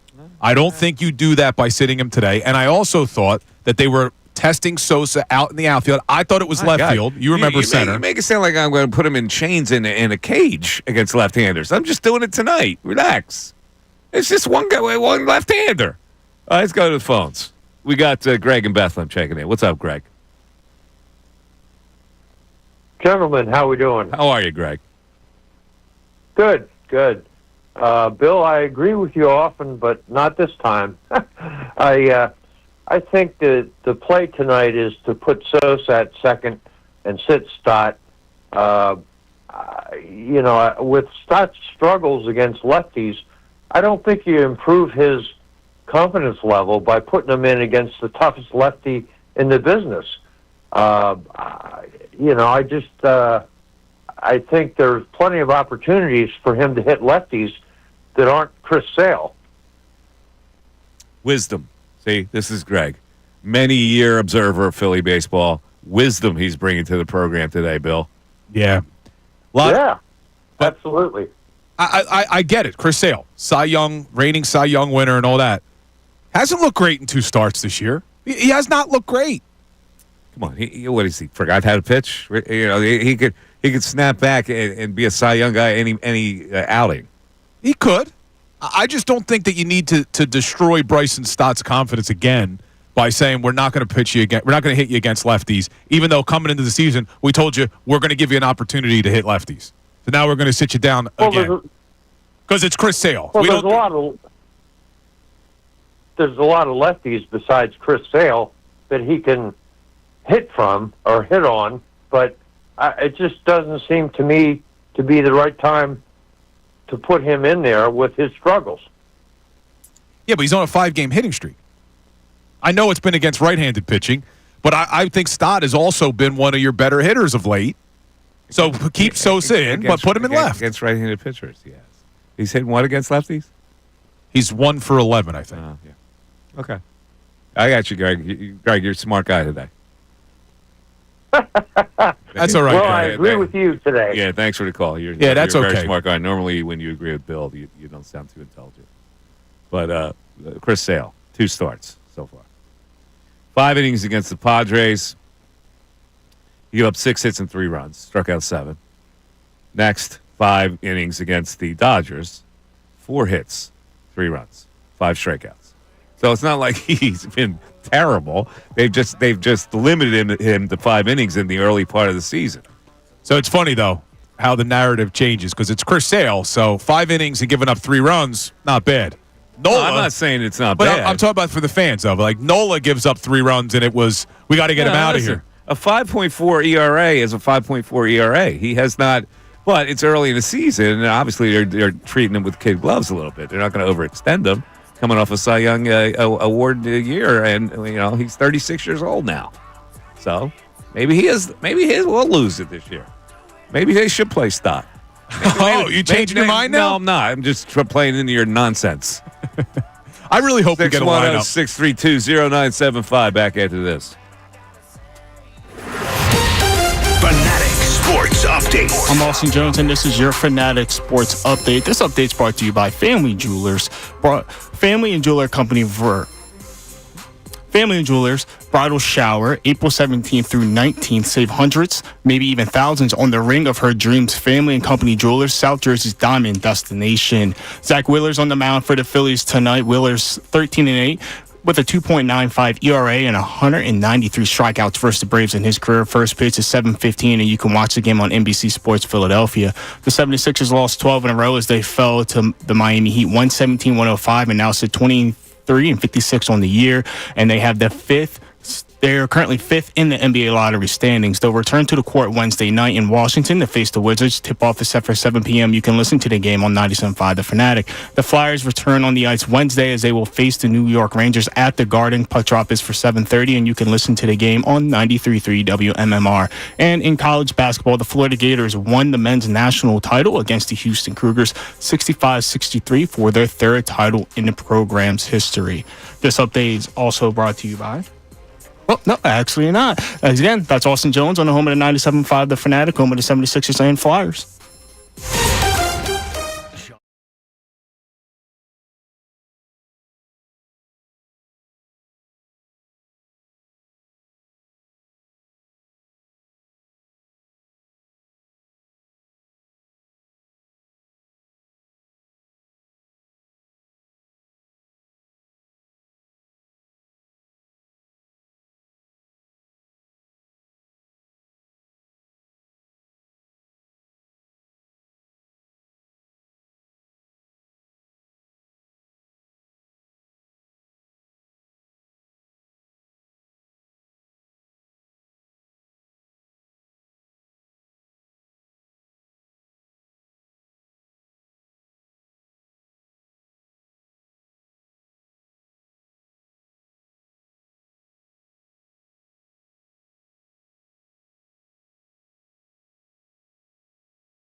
Well, it's 12:27. Mike Missanelli Show, 97.5 The Fanatic. All right, we got some tech sports stuff right here, right?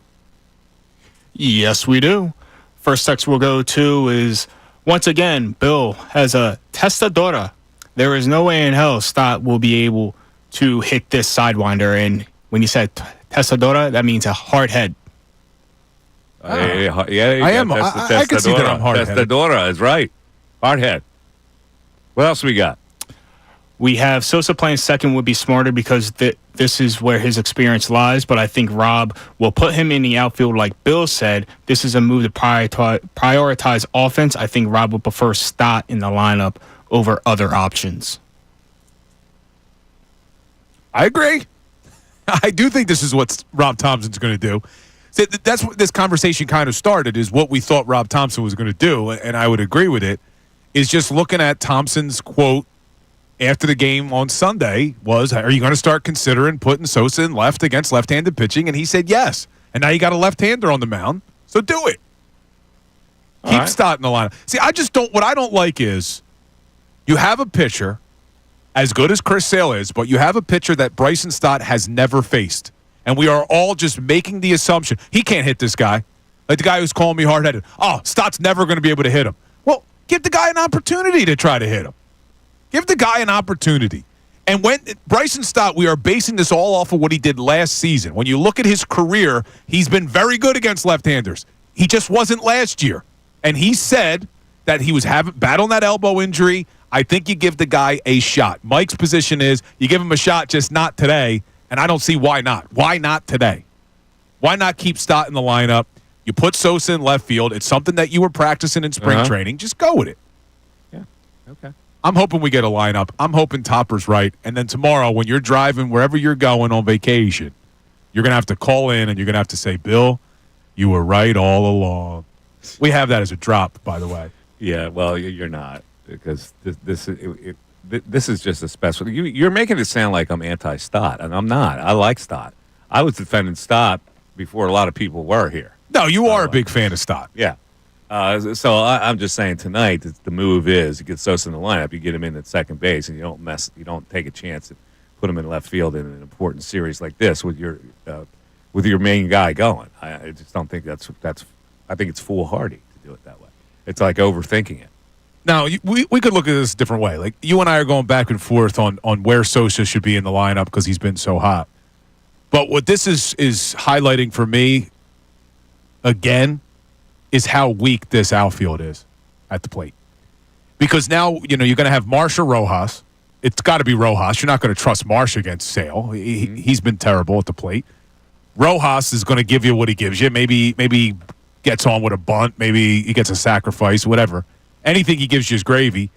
And you have Max Kepler in left, who upgrade from Austin Hayes, but against a tough left-handed pitcher, what is he going to give you? I think it's just highlighting again that this outfield has some major question marks outside of Nick Castellanos, who's going to be up and down. And maybe after the Grand Slam, he'll be hot tonight. All right. Let's go back to the phones. We got Don and Belmar checking in. What's up, Don? You're on 97.5 The Fanatic. What's up? Mike, Bill, how are you? What's going on, bud? Well, it's strange because I normally just take Bill's side with this, but I think you're both wrong.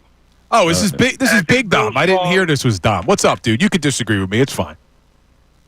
We're both wrong. All right, go ahead. Well, I think you're both. I do want Sosa playing for Stott, but I don't want him playing for Stott just tonight. I want him playing for Stott moving forward. I think what we've seen from Stott, this is the best he is. This is his ceiling. He ain't getting any better. And I don't think Sosa and Stott are that far apart from each other as players. I think they're probably almost the exact same player. So I kind of want Stott gone. I don't want him in the lineup. I think Sosa gives you a little bit more. So for me, I just don't want Sosa playing the outfield. I just want him playing for Stott. But if he is playing the outfield, Mike, you say it's not his natural position. He's an athlete. The athletes of 1970, of what you're comparing it to, they only played one position. These athletes today, He can play everywhere. Yeah, I mean, just look at Bryce. He went from the outfield, the catcher, to first base. He can play anywhere. So I disagree with you. Going from the outfield to first base is a lot easier than being an infielder going to the outfield in a major league ballpark. I mean, you kidding me? You think it's that easy? Stop it. Maybe back in the Stop. 70s, It's but ridiculous. he's a better athlete. It's ridiculous to think that you could just throw somebody out in left field in a major league setting. Why? It's What are you ridiculous. comparing it to that makes you think They're athletes. That doesn't Why is it mean ridiculous? What are you anything. comparing You it to, got to have Mike? experience to play outfield. You can't just be thrown out there. Oh, you don't need experience to play the infield if you come from the outfield. You're to the infield? an Is that what you're saying? infielder.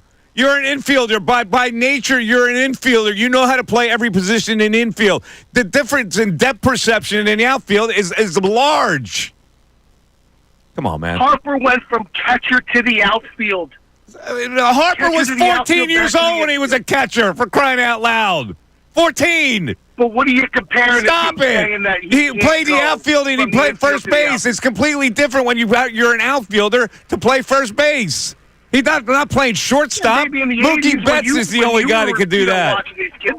Come on, man. You're ridiculous. That's enough. I Every had enough. single People are ticking me off now with this nonsense. Hold on. It doesn't make any sense. Hold on. Your boy Dom. Yeah, we lost my buddy Dom. You got more focused on the left field argument. I wanted to address his first point. He's out on Stott already? He's out on Stott, which is foolish. Stott is a number one draft pick for a reason. He's got number one draft pick ability, okay? He is a second baseman who can win a gold glove, who proved that he was a pretty good hitter his first couple of years. You don't give up on Stott by overthinking it and saying, I'd like to have Sosa there full time. It's foolish.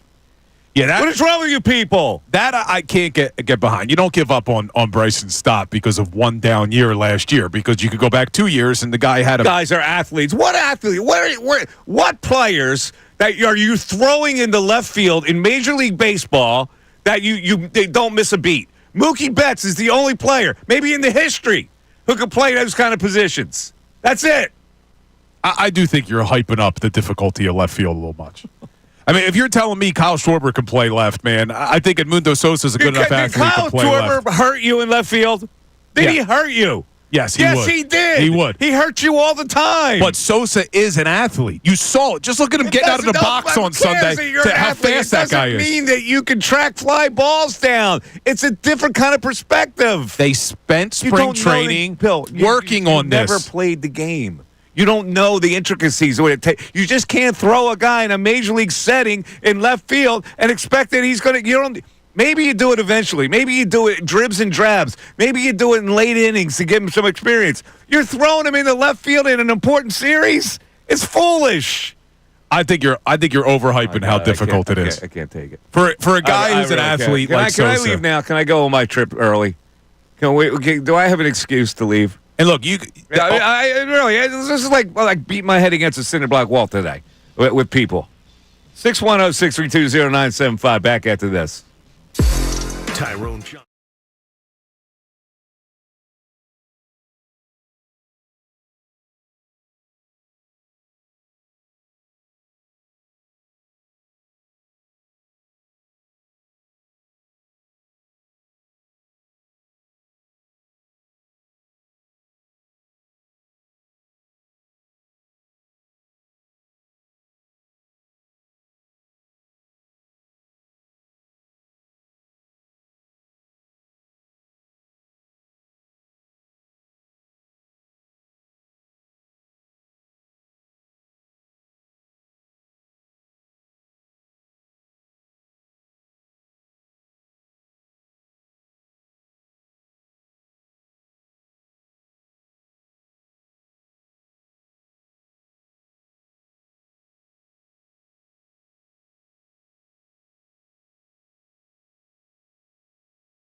Oh, man, I'm worn out today. It's 12:40. It's the Mike Missanelli Show. All right. People on the chat board are gone.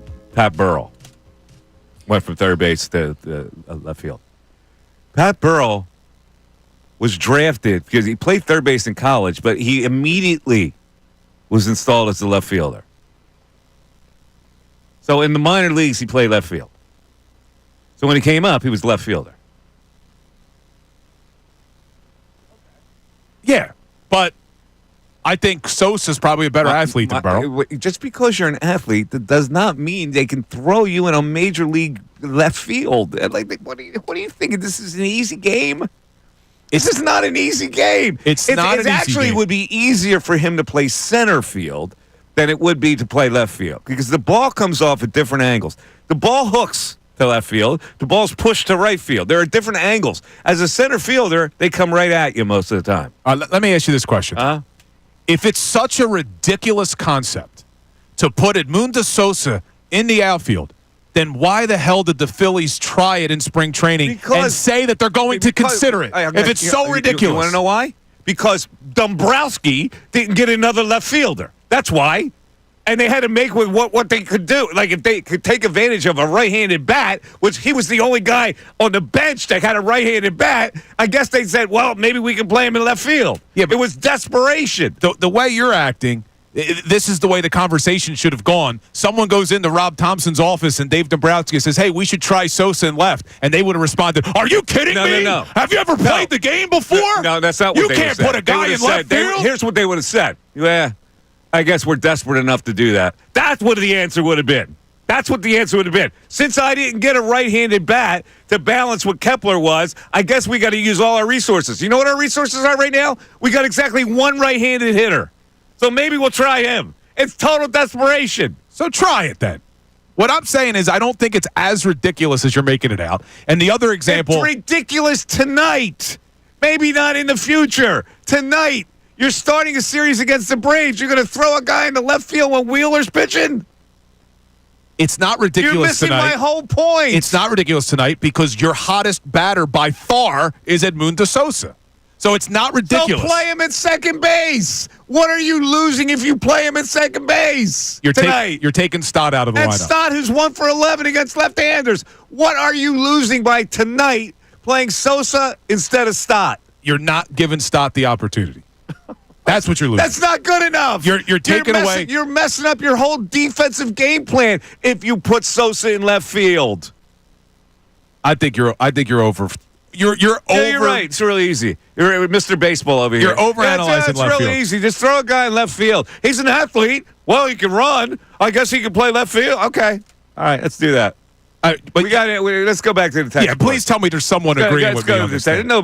Nobody in their right mind should be agreeing with you. Except for Dombrowski and Rob Thompson and all the Phillies organization that decided to put Sosa in the outfield. We'll see what the lineup is tonight. We'll see. We'll see if Mr. Baseball over here has picked the right guy to play left field. Billy Baseball. That's what they Billy call him. Baseball. Yeah. Billy Bats. What What do you got, Austin? What else you got, Austin? You guys are cracking me up here. Any other team in the East, you put Sosa in left. Tonight, you out Stott on the bench, let Sosa play second. Worst case scenario, you put Stott in as a pinch hitter in the game and figure out that defense that way. I agree with Mike. Smart. It's because you're a smart baseball man. Now, down the road, when they play, I don't know, some other team, and you want to try him as a starting left fielder against a left-handed pitcher, then do it. But you don't do it tonight. All right? I'm just saying, you don't do it tonight. If you want to get him some late innings there, then you do it. However, he's going to have to play second base tonight, so you can't do that. So Kepler's going to be your better choice in the outfield. So here, the other issue, though, is, and this goes along the lines of you saying that they don't have enough right-handed bats, you're not going to have a right-handed bat off the bench tonight, no matter where you put Sosa. Right? Because you're going to have Rojas in center. You'll have Sosa either. Chris Sale's going to last 6 innings at most. So you're going to face a right-hander somewhere along the line. You don't really necessarily need a right-handed batter tonight. Yeah, you're right. You'll get to the bullpen early. Hopefully earlier than even 6 innings. But he's pitched 5 innings in his 2 starts. So yeah, they're not going to come in with another. You're going to face a right-hander somewhere along the line tonight. It just isn't right that you're not going to be here tomorrow. We need to get a lineup, and we got to see how this thing plays out tonight. I may I'm need going you to to tell call you him. flat out, if he puts Sosa in left field, it's the wrong move. All right? I'll tell you flat. Now, he may get away with it, but fundamentally, it's the wrong move. What else on the text board? We also got the fact that, well, this guy says, Bill is a football guy, and I say that loosely. You sit Stott, plain and simple. All right, first of all, who's the texter? You know they're not going to give you a name. Here's the thing about Bill. He thinks he can hit a 95-mile-an-hour fastball, so he thinks that any Tom, Dick, and Harry can just be thrown on any position in the field, like Bill's used to playing beer league softball over here. Well, just throw the guy in right field, throw the guy in left field, throw your worst guy in right field. You got a softball mentality when it comes to baseball. Once again, take me out of the equation. If it's such a ridiculous proposition to put Edmundo Sosa in the outfield, then why the hell are the Philadelphia Phillies getting him ready to play outfield in spring training? Did he not listen to what I just said 5 minutes ago? But you're acting like it's ridiculous. About desperation. Yeah, they don't have anybody else, Bill. That's why they're trying it. But it's ridiculous. I'm a softball beer league guy. It's a ridiculous statement. It is ridiculous. How dare you consider it? The only reason they would consider it is because they don't have another right-handed bat who can play the outfield. That's the only reason you would consider it. But you're saying that they shouldn't even consider it because it's so ridiculous. Again, I don't know if I've had throat surgery, and I don't know if a voice is actually coming out here because Bill's not listening to one word I say. Are you talking right now? I can't even hear you. There you go. Have I been here all by myself today? We got any phone calls by any chance? Yes. Just give me 1 second. This is going to be Jeffrey Springfield. Give me about 2 seconds to pull him up. It just came Jeffrey in through. Springfield. All right, hold on a second. Jeffrey in Springfield's coming up. We also, side note, we also did get a text from Brian from Drexel Hill that says Bill's frozen meatballs is a no-go.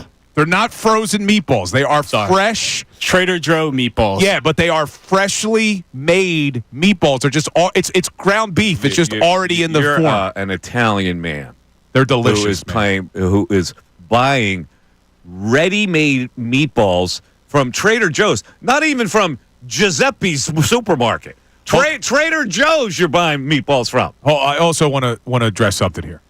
My friend Dom, who called, just texted in more evidence of why you're wrong. Dom's an idiot. All right, Fernando Tatis started his career with the Padres, shortstop. First 3 years, they transitioned him to outfield. They transitioned to outfield. It's ridiculous. Softball. Beer league. Beer league. They transitioned him, meaning he played. They made the position change from the start. Not now. Not when you're just going to throw a guy into left field. They made it. No. Yes, they made him. He went 3 years as a shortstop, and then he comes back and plays 137 games in the outfield the following year. He started in the outfield. That's the start of the year in the outfield. That's different.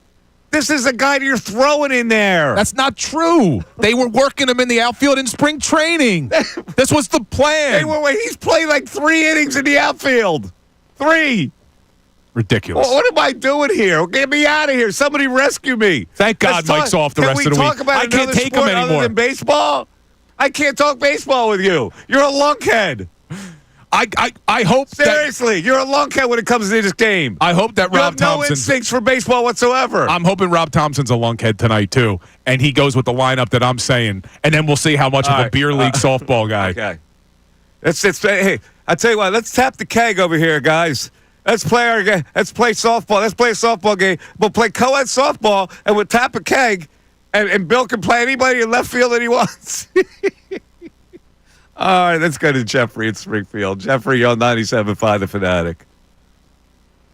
Mikey Miss, how are you, buddy? What's that? Jeff, I'm going out of my mind today, honest to God. Listen, I had to call in, man. I'm a long-time listener. I'm so glad you're back, but I could not call in today. They have lost their mind. Didn't somebody once say 90% of the game is half mental?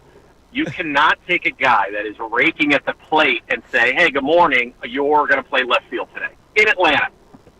That's all I got. All right. Again, if they wanted to make Edmundo Sosa an outfielder, they could have trained him during spring training to be an outfielder. He would have got at-bats. They would have said, you're now an outfielder that we're going to platoon in left field. You're going to start the season as an outfield. That's different. Now, you can't take a guy because he's got a hot bat and just expect, like a softball game, that you're going to throw him into a position. This is the major freaking leagues.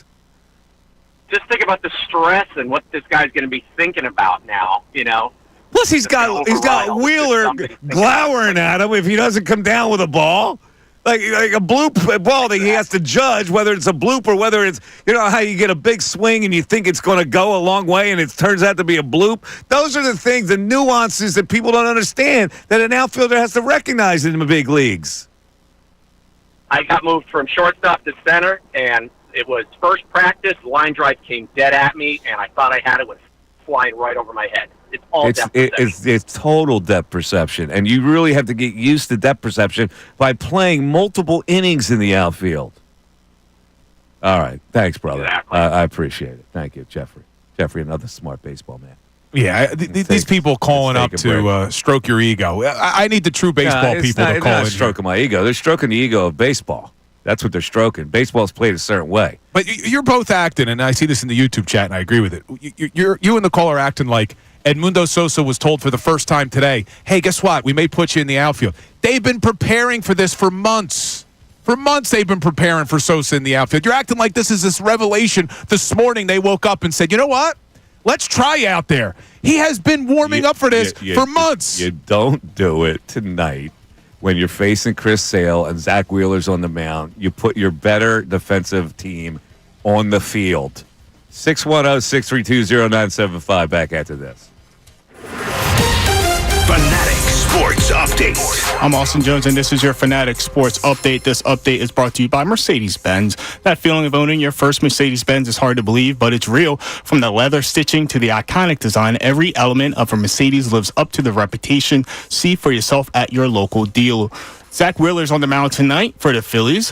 Wheeler's 13-8 and has a 2.95 ERA and 193 strikeouts in his career versus the Braves. First pitch is for 7:15. You can watch the game on NBC Sports Philadelphia. The 76ers have lost 12 in a row as they fell to the Miami Heat 117-105 and now sit 23-56 on the year. They currently sit fifth in the NBA lottery. They will return to the court on Wednesday in Washington to face the Wizards. Tip-off is set for 7 p.m. and you can listen to the game on 97.5 The Fanatic. The Flyers return on ice Wednesday as well. They will face the New York Rangers at the Garden. Puck drop set for 7:30 p.m. and you can listen to the game on 93.3 WMMR. And in college basketball, Florida defeated Houston for the men's national title. This will be the third title in the program's history. This update is also brought to you by Discover. Do you know what's accepted at 99% of places that take credit cards nationwide? If you guessed Discover, you guessed right, based on the February 2024 Nielsen report. I'm Austin Jones on the home of the 76ers and Flyers, 97.5 The Fanatic and 97.5thefanatic.com. Fanatic Weekend.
Fanatics. Mike Missanelli Show, 97.5 The Fanatic. Phillies tonight. Nobody's wanted to help me out with the Sixers. I went through this $142 million of money that they wasted on personnel this year. $142 million. And the owner is what? What's he doing right now? Is he fiddling? Well, his team burns. They had to have all these guys. They had to have these guys. They had to have George. They had to have Reggie Jackson and Caleb Martin, Andre Drummond, and Ricky Council and Eric Gordon and Kyle Lowry, and it goes on and on and on. And that's 142 million of wasted salaries. Yeah, I think Josh Harris is looking at. He's got the Devils. They're going to be in the postseason in the NHL. He's got the Commanders. They're getting ready for the NFL draft, and he's like, whatever, with the Sixers. That's fine. I'm 2 for 3. It is just. I feel the pain. I don't know if everybody else. I think people have learned to deal with it by just ignoring it. I can't ignore it. I'm sorry. I just can't ignore it. Listen, I think it's noble that they've lost the last 12 in a row or whatever it is. And they'll probably lose 18 their last 20 to get one of the top 6 slots of the worst records in the league. And hopefully that pays off for them. But my God, I just, this is a season that will this is as bad as the notorious 9-72 season.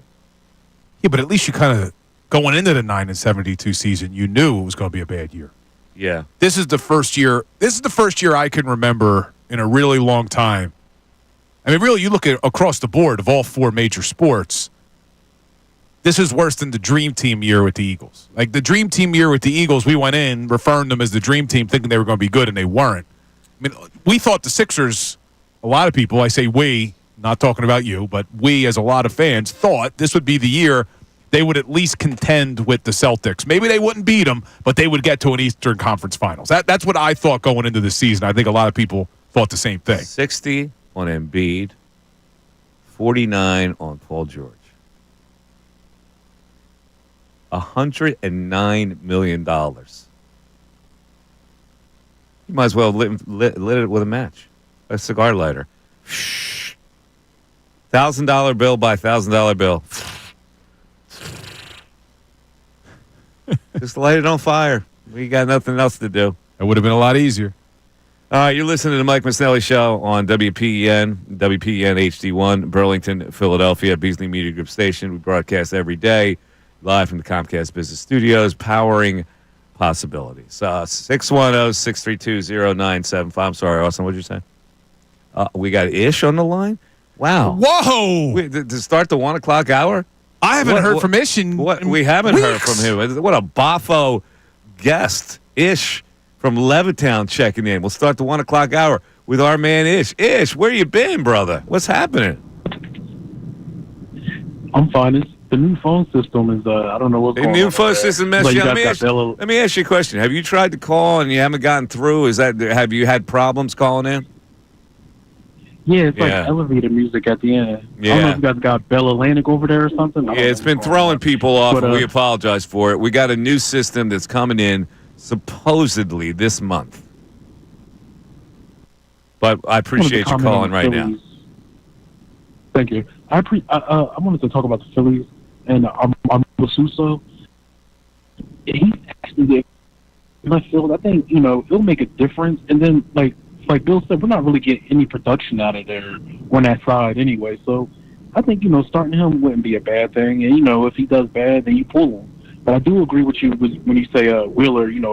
If he starts and Wheeler doesn't like the way he plays, then it can bring a variety of other things. You don't do this to your ace. You don't put an inexperienced guy in an important position with your ace on the mound. You don't do it tonight. You might do it another time. You want to try it, then try it. Like he made it generic. Rob Thompson said, "Yeah, we may have to look at that." He didn't say we're going to do it.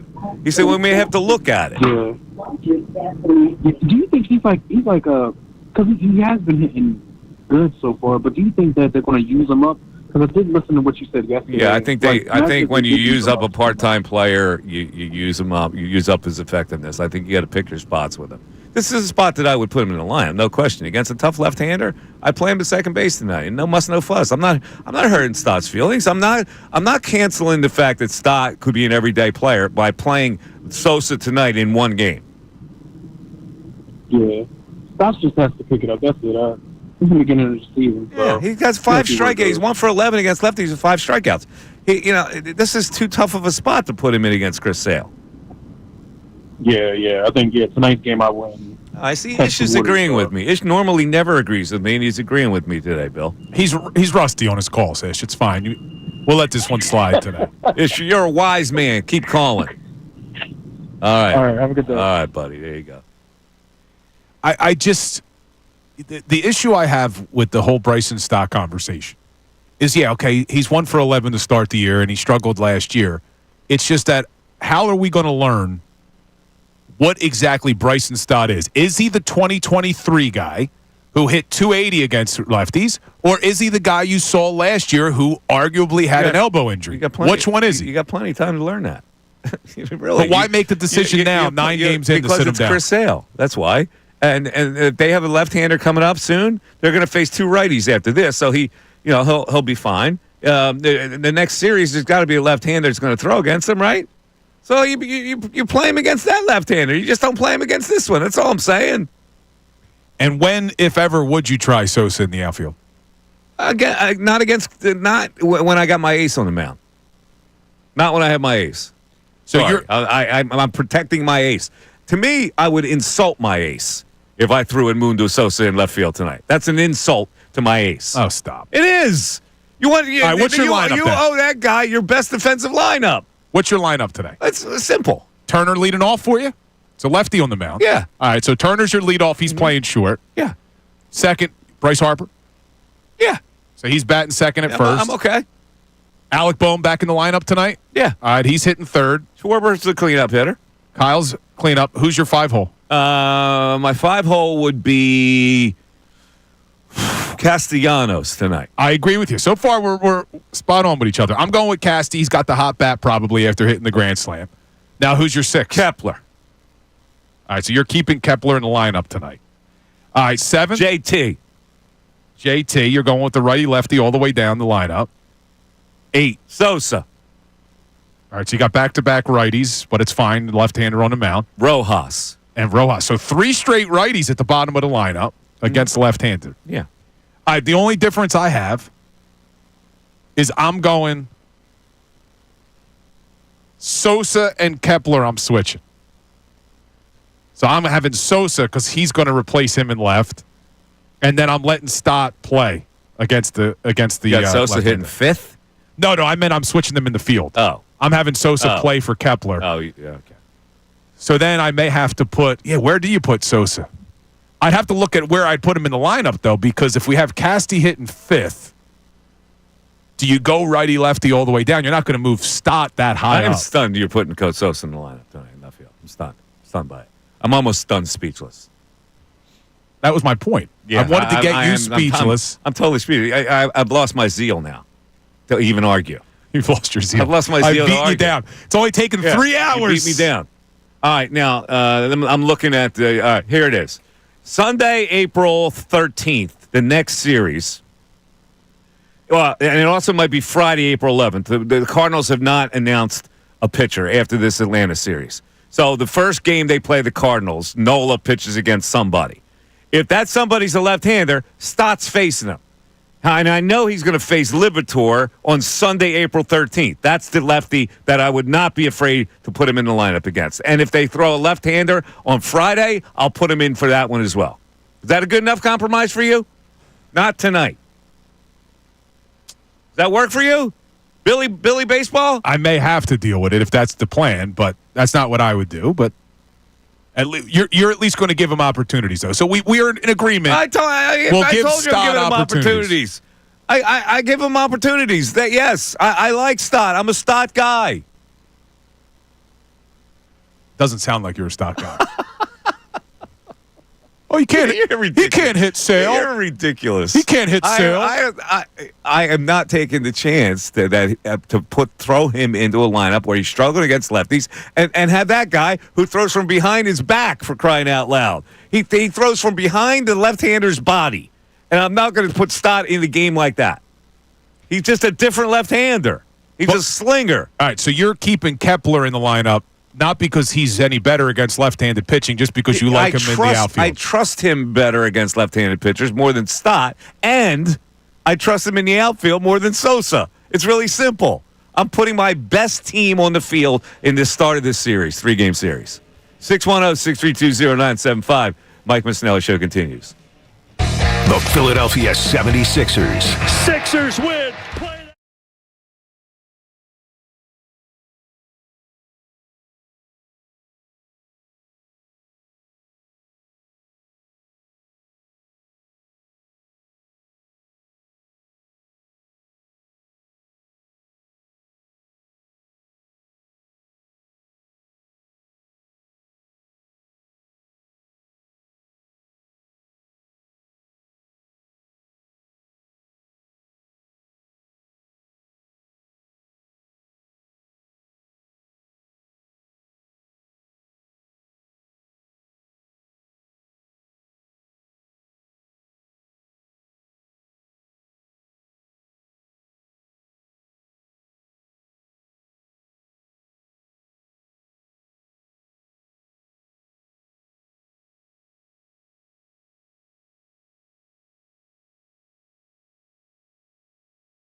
Even after the Phillies beat the Dodgers 2-3, that had the Dodgers still ranked as the number one team in Major League Baseball. But this power ranking, according to CBS Sports, has the Phillies at 1, the Dodgers at 2.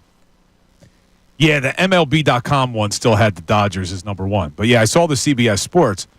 Look, I think on paper the Dodgers are probably still a better team. It's just hard to swallow that they're still ranked above them in some power rankings when the Phillies just beat them. Interestingly enough, we're not paying attention to two other National League teams. One of them's in our own division. No, it's not that one. The Rangers are third on the list. The American League are 8-2. The San Francisco Giants are 8-1, ranked fourth in the power rankings, and the San Diego Padres 8-2 are ranked fifth, and that's ahead of the Yankees at 6, the Mets at 7, the Red Sox at 8, the Cubs at 9, and the Tigers at 10. That fills out your top 10 power rankings in Major League Baseball according to CBS Sports. Yeah, the NL West is good, man. Like you may get 3 playoff teams from the NL West, and the Mets have been on fire. It looks like the Braves could be the odd team out of the NL East. Yeah, well, we'll see after this series. By the way, there was also, I was reading this story about predicting the 76ers starting lineup after the offseason. You want to hear it? Ooh, I don't know. I'm assuming you still have Embiid, George, and Maxey. No, this includes a trade to George to the Miami Heat for Andrew Wiggins. Interesting. What would the Sixers have to give up to make that trade happen? I mean, would you have to throw anything else in to sweeten the pot for them to take on that contract? You probably have to get something back because I don't think Wiggins makes as much as George. So you get a marginal player back, maybe throw a draft pick in there, take Paul George. Or maybe they just want to get rid of Wiggins and they would take the chance on just making that deal straight up with another player they would send your way. But the lineup, this doesn't win jack squat. Okay? This lineup. What do we got? Maxey, McCain, your backcourt, who can't play together, and both are 6'2". Kelly Oubre and Wiggins, two of the same players playing 3 and 4, and Joel Embiid.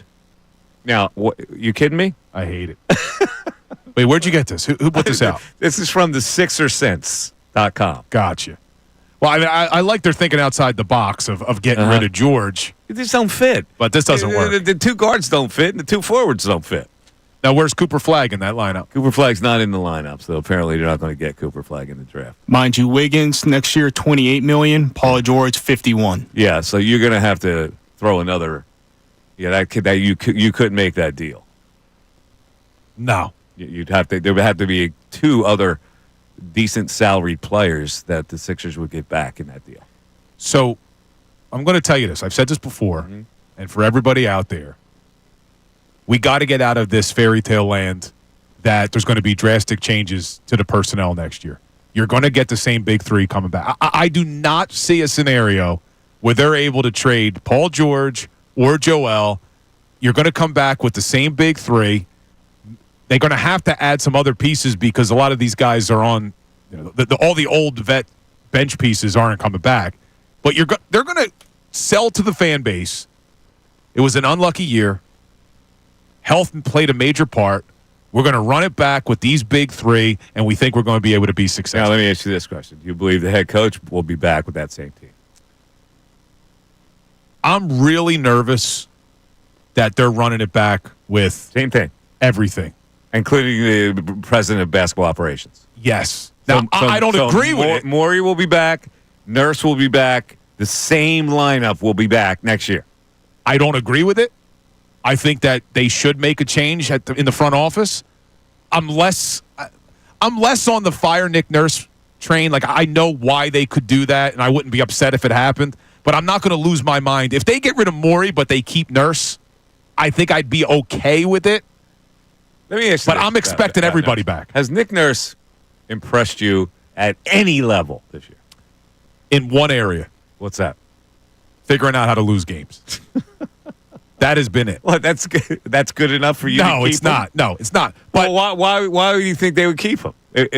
I'm saying that out of all of the scenarios, the one that I would be frustrated with the least would be if they brought back Nurse. Like, if they moved on from Daryl Morey, they bring in a new regime, and that regime decides to keep Nurse, I'm not going to be as angry as I would be if they decided to just fire Nurse and keep Daryl Morey.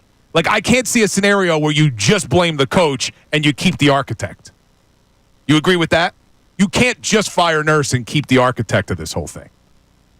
Yeah. Listen, man, again, I'm beaten down. I tried to prey on the sympathies of our great fan base here to pick up my spirits on this.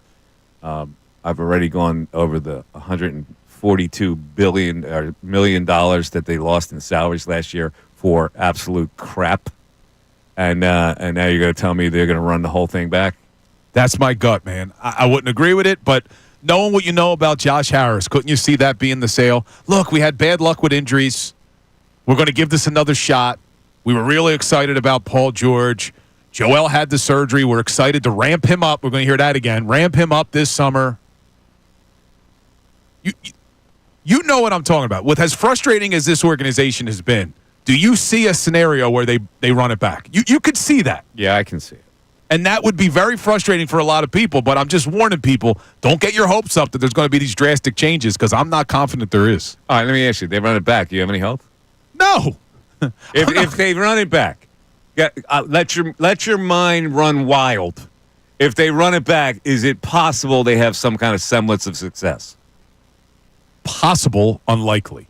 Like, of course it's possible. I would say no. But of course it's possible. I mean, like, if Joel Embiid, there's going to be a lot of ifs in here. But if Joel Embiid gets healthy, if Paul George plays like he did in his contract year in L.A., if Tyrese Maxey grows a little bit, he took a step back this year. If he grows, now you're like, oh, wow, maybe this team could do something. If Daryl Morey somehow figures out how to build a team outside of the big three and add some pieces here that can really contribute that fit. Well, don't forget they have this surgery coming up. Now, I don't know why they're doing the surgery. I don't think they know why they're doing the surgery. But they might find a little man in there going, I'm eating this tendon. They might find that, Bill. In which case, we would finally have a conclusion on what's wrong with his knee. So you're telling me there's a chance? It's some little gremlin guy in there that keeps gnawing at his tendon and keeps making it swell up. But they have to go in there to find him. Joel's got the Noid down there, I guess. Yeah. Oh my God. Look, there is. It's not likely, but I think that's what we're going to get sold. I think we're going to get sold on the idea of they're going to be healthy. We're going to give them a chance. Blah blah blah. Here's what's also going to happen. If that happens early on, they'll have success, right? There we go. We could be excited. Everybody's healthy for the first 3 weeks. Sure as shoot, Joel Embiid will go. See, people in this town don't appreciate me. I don't even want to play for them. Guaranteed. See all these people that were down on me? And then it'll fall off the cliff again. 610-632-0975. Mike Missanelli Show continues. Fanatic Sports Update. I'm Austin Jones, and this is your Fanatic Sports Update. This update is brought to you by William Grant & Sons, Tullamore Dew Irish Whiskey, the original triple distilled, triple blended, and triple cask matured Irish whiskey. When it's game time, it's Tully time.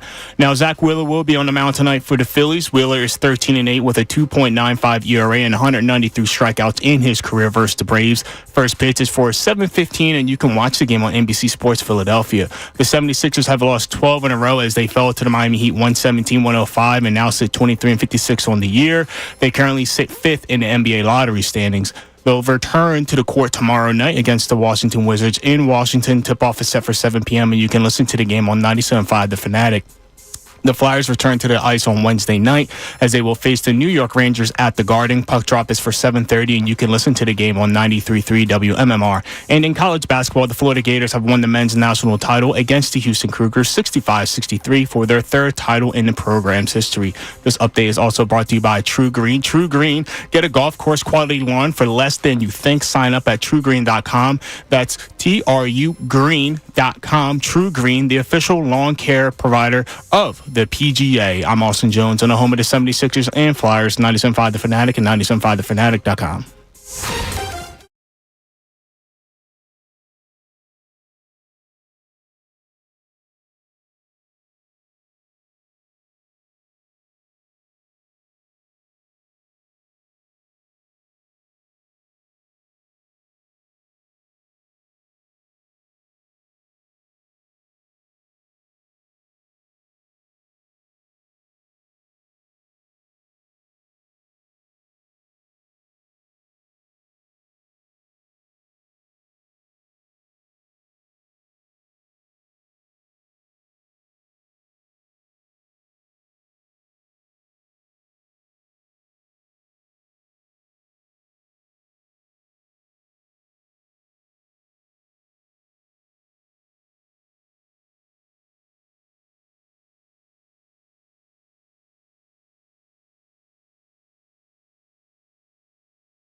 Come on, man.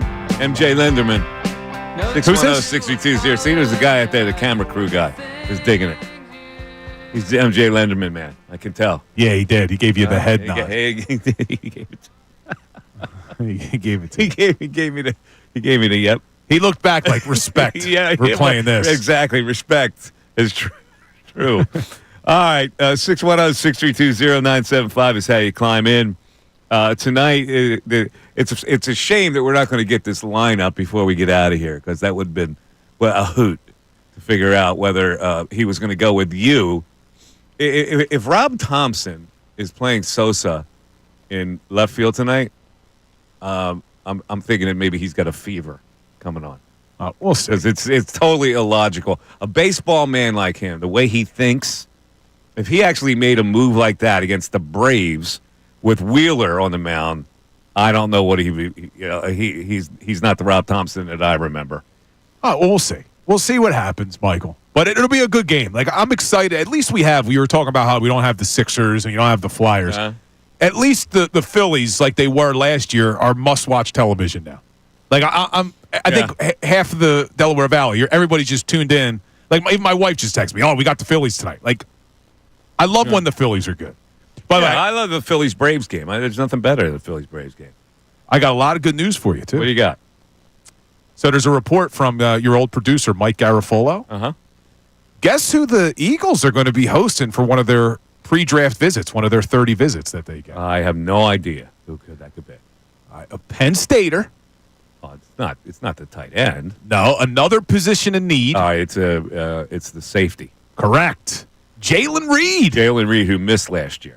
That would be an interesting prospect for them. Very good player. Missed last year with an injury. Yeah, I wonder, though, where they would be targeting him. Like, I don't know. He's not a first-round pick. Maybe in the second round? Well, he might be a first-round pick. Well, I've seen a lot of projections that have him maybe slipping into the first round. Interesting. So they may have to use that 32nd overall pick. Yeah, they've got, I think there are 4 players, Penn State players, that are going to be taken in the first 2 rounds, I believe. One's a cornerback as well. Well, yeah, I mean, Carter and Warren are obvious. Yeah. Right? Then Reed. And then Reed and a corner. I believe it's a cornerback. Well, we'll start really gearing up for the draft. I mean, they got... Yes, I understand that you're going to be leading some kind of a draft special here. Yeah, I just found out. So Andrew DeCecco's been doing them Wednesday nights, but it looks like the night of the draft, me and Andrew DeCecco will be hosting from 7 to 10, live reacting to all the picks. So that'll be pretty good. Let's go over some possibilities, because there's a notion that the Eagles, since they have 8 picks in this draft, would trade down to get in a position where they take the kid from Boston College. I can't even pronounce his name. Donovan Ziraruko. Yeah, you're talking about the edge rusher. Yeah, the edge rusher from Boston College. Would you be okay with that? Yeah, I think if they go edge rusher, look, the way Howie Roseman has drafted over the last couple of years, I think that we're spoiled in thinking he's going to hit on everything. But I would be okay with that. It is hard to find a player that late in the first round, but it's a very deep draft class in terms of edge rushers. It is. There's James Pierce from Tennessee might be there when they pick, actually, with their own pick. And Mikel Williams might be there as well, 2 highly touted players. But Ezekiel Raku would be the higher-rated player. Yeah, if they could get him, that would be a great move. Now, one of the other things they're saying is Malachi Starks, safety from Georgia, and that's where that Penn State kid might come in. Yeah, Malachi Starks would make a lot of sense, especially because when you look at the safety position, that's probably the lightest going into the draft. Other positions are a lot deeper, so if you want to get a safety that you think could give you a shot to step in and play as a rookie, which they may need in light of that safety room, Malachi Starks could be the guy, and he fits the mold. Georgia Bulldog. Could you imagine another Georgia Bulldog on that defense? Yeah. There's also the guard from LSU. They like Miles Frazier, but that's probably a 3rd-round pick. There's an interesting trade possibility. It's saying that the Saints would reach out and trade with the Eagles to get that 32nd pick and take Jackson Dart, the quarterback from Ole Miss. Who would move up to get him? The Saints. The Saints? I could see them making a move for a quarterback. I mean, I don't know how sold they are on Carr. They're kind of locked in, I think, at least this season. But, sorry, I got a little distracted, man. What? What's going on? More breaking weird news in the NBA. What's going on with the NBA? So last week, there was a contending team that fired their coach. Mm-hmm. The Denver Nuggets just fired Mike Malone. Really? Wow. Well, that's a stunner. Wow. It's a stunner. Sorry, that's why I got distracted. I know I have ADD. Yeah, they're struggling right now, Denver, and they think that they can play for a championship. So maybe this is like a little kick in the butt for them. Is this real? Yes, it's coming from Shams. Well, yeah. I mean, it doesn't shock me, really, because they're kind of they're up and down so much, and maybe they've used up with him. But here's the frustrating thing: you see these contending teams moving on from coaches, making changes, going for it. Yeah, Sixers. Yeah, and we're sitting here like, what about us? When are we going to do something? They're making those changes so they make themselves more viable as they get towards the playoffs. Yeah, I think this will provide a little spark or something. Well, I don't know. Maybe it will, maybe it won't. But it's a risky move. That's really risky. What is there? 5 games left in the season? A change at this point. A change if you're slogging along. A change now. Probably an assistant coach will take over for the rest of the year, and you get. He's a pretty hard coach. He's tough on players. So maybe a breather is what they thought they need, and like these things aren't made without the input of the star players. Yeah, you think the Joker was like, yes. I think maybe the Joker got tired of Mike Malone. I don't know why. He gets triple doubles every night. Why would he be tired of him? It's really weird. They fashioned their whole attack with him as the focus. I mean, Memphis just did it last. Was it Memphis? Yeah, Memphis did it with Taylor Jenkins. Yes, last week. Oh, wild, man. But you're right. I would think that Jokic had to be involved in this decision. All right, let me go back to this football thing because there's one thing that is predicted by a guy from CBS Sports. He says that the Eagles at 32 could possibly select Emeka Egbuka, the wide receiver from Ohio State, who's a stud, by the way. And he would be there. If he is there then, he'd probably be the best player available. I always preach best player available, but I could not imagine a scenario where the Philadelphia Eagles would use a first-round draft pick on a wide receiver right now. When you have these other needs. Let me ask you this, though. Is he better than Jahan Dotson? Definitely, he's got more upside. He's better than Jahan Dotson. Yeah, he's got more upside. Look, you never know when a guy comes out of the draft, but you don't need – look, Jahan Dotson, even though we thought we were getting a better player than what you saw last season, I think it's a little unfair, too, to grade Jahan Dotson on an offense that was the 29th ranked passing offense intentionally. They didn't throw the ball a lot. When you have guys like A.J. Brown, Devontae Smith, and Dallas Goedert that Nick Sirianni says our passing offense runs through those 3 guys, and you're in the bottom of the league in terms of pass attempts, what did we really think we were going to get out of our 4th option in the passing game, Jahan Dotson? So that's why I don't think you draft a wide receiver. If you're not going to use him, now maybe you need him because you're going to let go of Dallas Goedert, so you need another option in the passing game. But no, I'd be shocked if they went wide receiver in the draft. Absolutely blown away, and I would disagree with it. Yeah, it doesn't seem to make any sense, but that's what somebody thinks could happen. Well, there's also best player on the board left. A lot of these 32, guys. 32, he'd be the best player on the board. The only people I don't know. The only people who are more wrong than weathermen and weatherwomen are people who do mock drafts. See, weatherman and weatherwomen, you give a bad rap to. They're looking at data that tells them this is a weather system that's coming in. They're not going out there. You think they're going out there with a weather vane stick and putting it into the air and that's how they predict? No, but I think they're looking at the same thing.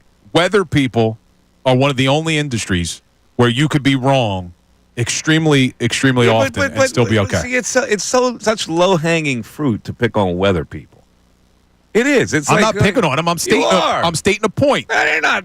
Mock draft guys. They're right like 99% of the time. One time they might be wrong because the model changed or the atmosphere changed. They're not giving you any kind of revelation where they're predicting anything. Were they David Blaine? No, but they're not getting reprimanded when they're wrong. Just like Mel Kiper. He's been doing this for how many years? Is his mock drafts ever right? I don't know. Are they? The moment a team makes a trade, it throws a wrinkle in everything. Who had Quinyon Mitchell fall into the Eagles at 21 last year? I don't know what his success rate is, to be honest with you, but I think when he puts the thing together, he makes sense. Just like when a weather person puts it out there, it makes sense. Now God may change something, but it makes sense at the time. You pick on weather people, man. They get the most unfair rap ever. Not picking on them. You are picking on them. You're disrespecting them. Not picking on them. I'm stating an obvious point. Total well, first of all, I mean, let's call it like it is. The weather people are probably told to really build up the storms. No, they're not. When you build up the storm, want to build up the storm to make people panic? It improves ratings. That doesn't improve ratings. There's no doubt it does. When you get told and you hear it here, like Austin, if I would say to you, oh man, there's a big snowstorm coming this weekend. People now tune in. That would be totally. People tune in. Oh man, there's a big snowstorm. I got to watch the news tonight. Any idiot can look at a weather app and see the same radar that the weather people do. So they're not embellishing it. We can see it for ourselves. The front's going to come through. Listen, God, Bill, it's how they I hate you today. It's how they get their bonus money. By the way, really, I just do. When you talk about looking at the weather app and any idiot can do it, I wish Ray was here because I don't know if this has come up on our show. Do you know Ray doesn't check the weather? I don't either.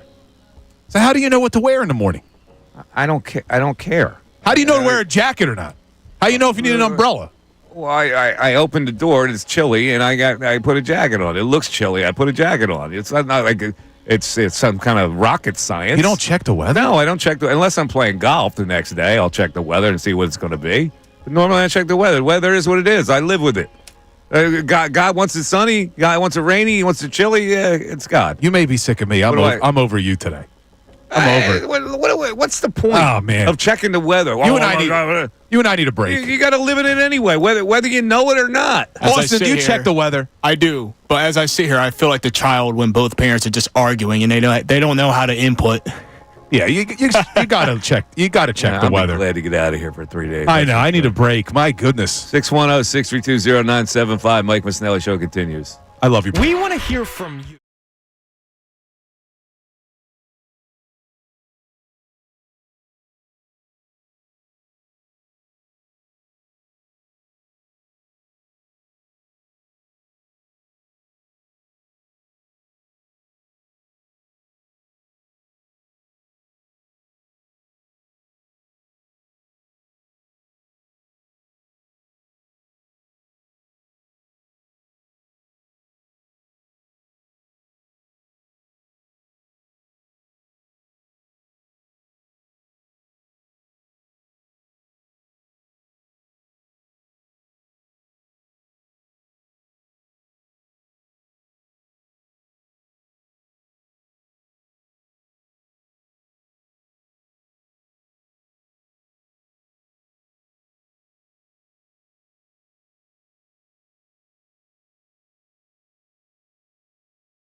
Very nice. There you go. That's Future Islands. And for the listeners, we just hugged it out. We hugged it out in the hallway. No, we didn't. I needed Future Island to get away from you. We hugged it out. In fact, next year, by the way, Florida wins the national championship. I hit on that yesterday. I bet it. And so that makes me, I lost on Auburn. I took a loss. So I'm 16 of my last 19. And who's your Masters picks again, since you won't be here the rest of the week? Well, I took a shot with Colin Morikawa. I'm not so sure he can win it, though. But I got top 5 with Hideki Matsuyama. And you got good odds on both of those. Yeah. But by the way, speaking of Florida, you said it in the first segment about 4 hours ago that there were 4 Sixers. There's 3. I'm sorry. It was only 3. All right. People couldn't get the 4th. Yeah. The 5 screwed up. It was only 3. So it was Corey Brewer, Al Horford, and Maurice Spates. Boom. Maurice with 2 E's and 2 S's and 2 more E's. How he spelled his first name? Yeah, it was hard. It was weird. Next year, they've already ranked the college basketball teams. Who's number 1? Preseason number 1, Houston Cougars. Would this be the year they finally get How over the about hump? that? Purdue Boilermakers 2, Louisville 3, UConn 4, Michigan 5, Kentucky 6, Arkansas with John Calipari 7, Duke 8. Of course, they're going to miss. They're going to miss Cooper Flagg. However, and I watched this game the other night. Caden and Cameron Boozer, Carlos Boozer's twin sons, just played for Columbia High School in Florida, and they just won the national championship. They're coming into Duke as a package. Not too bad. Cameron Boozer ranked number 3. Caden Boozer ranked number 16 overall as a high school player. Number 9, St. John's. You haven't said Villanova yet. 10, UCLA. 11, Alabama. 12, Auburn. 13, Iowa State. 14, Wisconsin. 15, Kansas. 16, BYU. 17, Arizona. 18, Michigan State. 19, Florida. They lose a lot. And number 20, Gonzaga. 21, Tennessee. 22, Texas Tech. 23, Ohio State. 24, Texas. 25, North Carolina. No Villanova. Sorry. Yeah, not a surprise. But what was a surprise, in the last segment, we told you breaking news, Mike Malone was fired by the Denver Nuggets. Now we're getting news, it's a full clean-out. They just got rid of their general manager, too. It's weird at this particular time. They're still in the hunt. So to do this, there's something went on. I don't really know. That'll be fleshed out pretty soon. Anyway, 610-632-0975. We got Jamie calling from D.C. Jamie's hanging in there. Jamie, how you doing, buddy? You're on 97.5 The Fanatic. Hey, guys. How's everybody today? What's up, Jamie? I just wanted to talk a little Phils. I know I'm a little late. Bill, I couldn't agree with you more. You know, when we talk about mock drafts and preseason stuff, how much of that stuff really does actually happen. And with the weather, you know, how many of these weather people are actually meteorologists, Bill? How many? I agree with you. How many do you think? I got to be honest with you. Most of them today are meteorologists. I don't think they're hired if they're not a meteorologist. Okay. Mike, I agree to disagree. I think some of them are just there to look very nice, which they do. No, you don't disagree to agree. I can tell you, I've read a story of this. Most of them are not hired anymore unless they're meteorologists. Okay. So there's been a shift that way. So at least you're getting more science in it. Yeah. And so let's talk a little Phils. Armando Sosa, guy has been such a utility player, can play anywhere in the infield except for first, but gives those guys a break, a mental day. But his ability has really shown well and fortuitous, if we'll say, in the beginning of the season. And then the back end, so far, Thompson has come out and said, I'm going to stick with them and see if they can work it out. So it's a long season, the summer season. They're on the road now. If they can win a few series, it'd be great. But, guys, thank you so much for taking my call. Bill, how's the baby doing? Jamie, Bill, one question before you get Bill tell you how the baby's doing. I think the baby's doing very well, by the way. But in any event, good. Would you play Sosa tonight in left field? No. You would not? Oh. Okay. No, yeah. I don't. I think it's a harder position to play the infield than the outfield. And so I think they can work something out.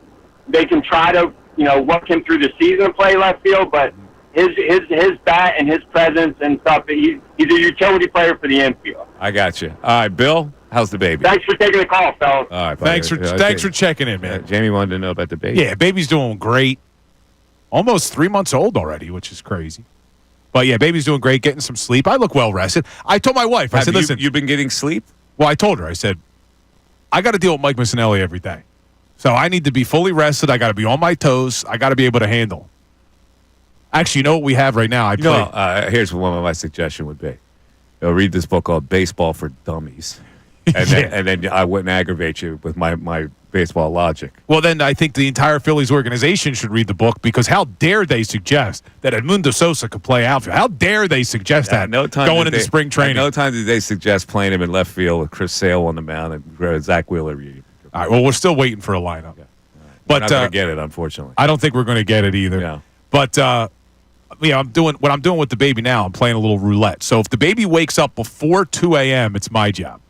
If the baby wakes up after 2 a.m., it's the wife's job. Really? Yeah. So last night, I pushed the clocks. She got the worst end of that deal. I pushed the clocks forward last night. No, you did. Nah, I thought about it, though. Well, she goes to bed earlier. Like, she'll go to bed at 8 o'clock. So I stay up till... She gets her 6 hours in before she has to get up. I stay up until midnight waiting for the baby to wake up. And then if she doesn't, I'm like, all right, I'm going to go to sleep. But then the other night, baby woke up at 12:45. It feels like you're being woken up in the middle. Now, what do you do when the baby wakes up? I want to hear the Bill method. Go back to bed. No, I'm just kidding. I pick her up. I rock her around. You got to have that little rock going, and then I feed her a bottle. Then you got to keep her upright for like a half an hour because she's going to spit up. It's a whole thing, Mike. It's a whole thing. But I love her, so it works. She's a cutie. To hear you love her. Yeah, she's a cutie. She's only your kid.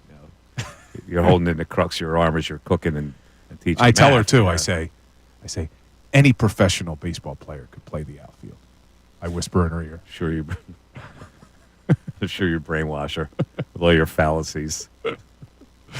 No, it's all good. Let's get back to the text board. I know we got a lot of texts today. Austin, did we get any text on the genitalia pick? Send in the genitalia pick? Besides Sydney, yes, we actually did get one. I got to pull it back up. Well, yeah, what did we get on that? I mean, this is like mind-boggling to me how and why people do this. So nobody could be that proud of their manhood to want to send it out.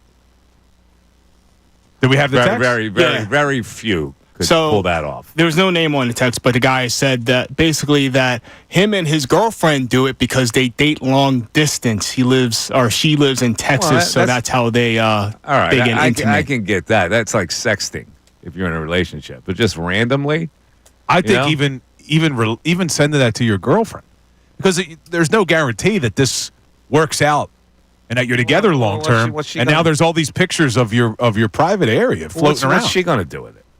I don't know. What if it's illegal? It's a revenge porn. I just don't think you send it.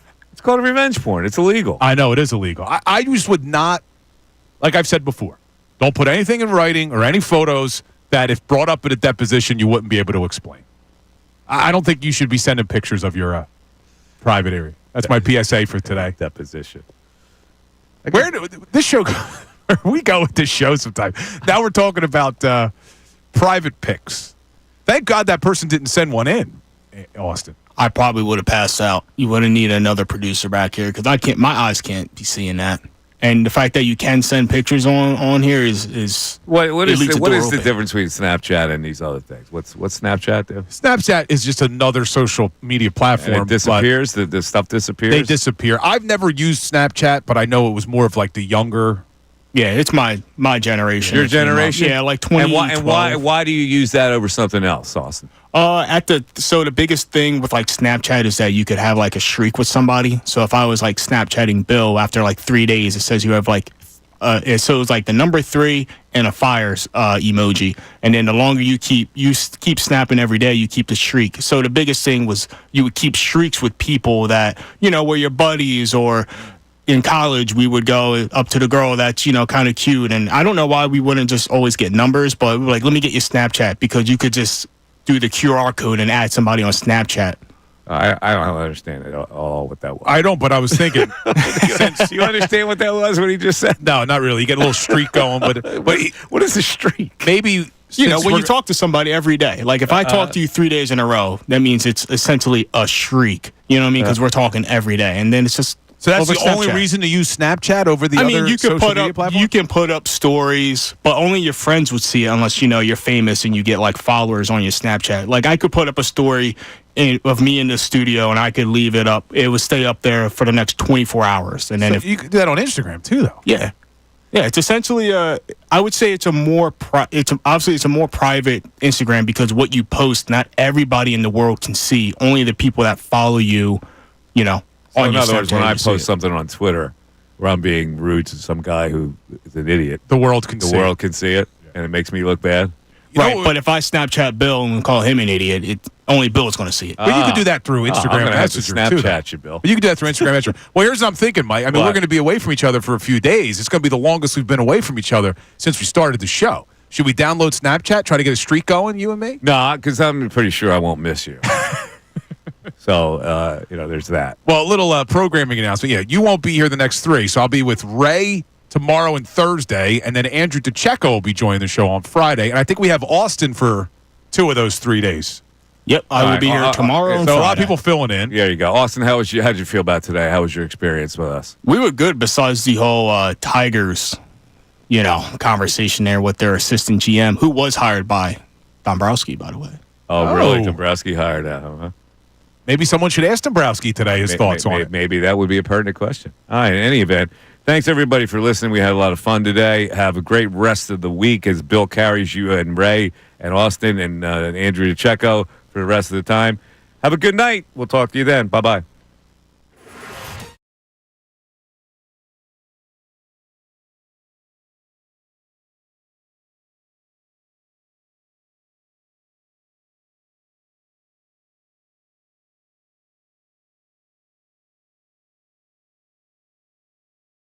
They currently sit 5th in the NBA lottery standings. They will return to the court Wednesday night in Washington to face the Wizards. Tip-off is set for 7 p.m., and you can listen to the game on 97.5 The Fanatic. The Flyers return to the ice Wednesday as well.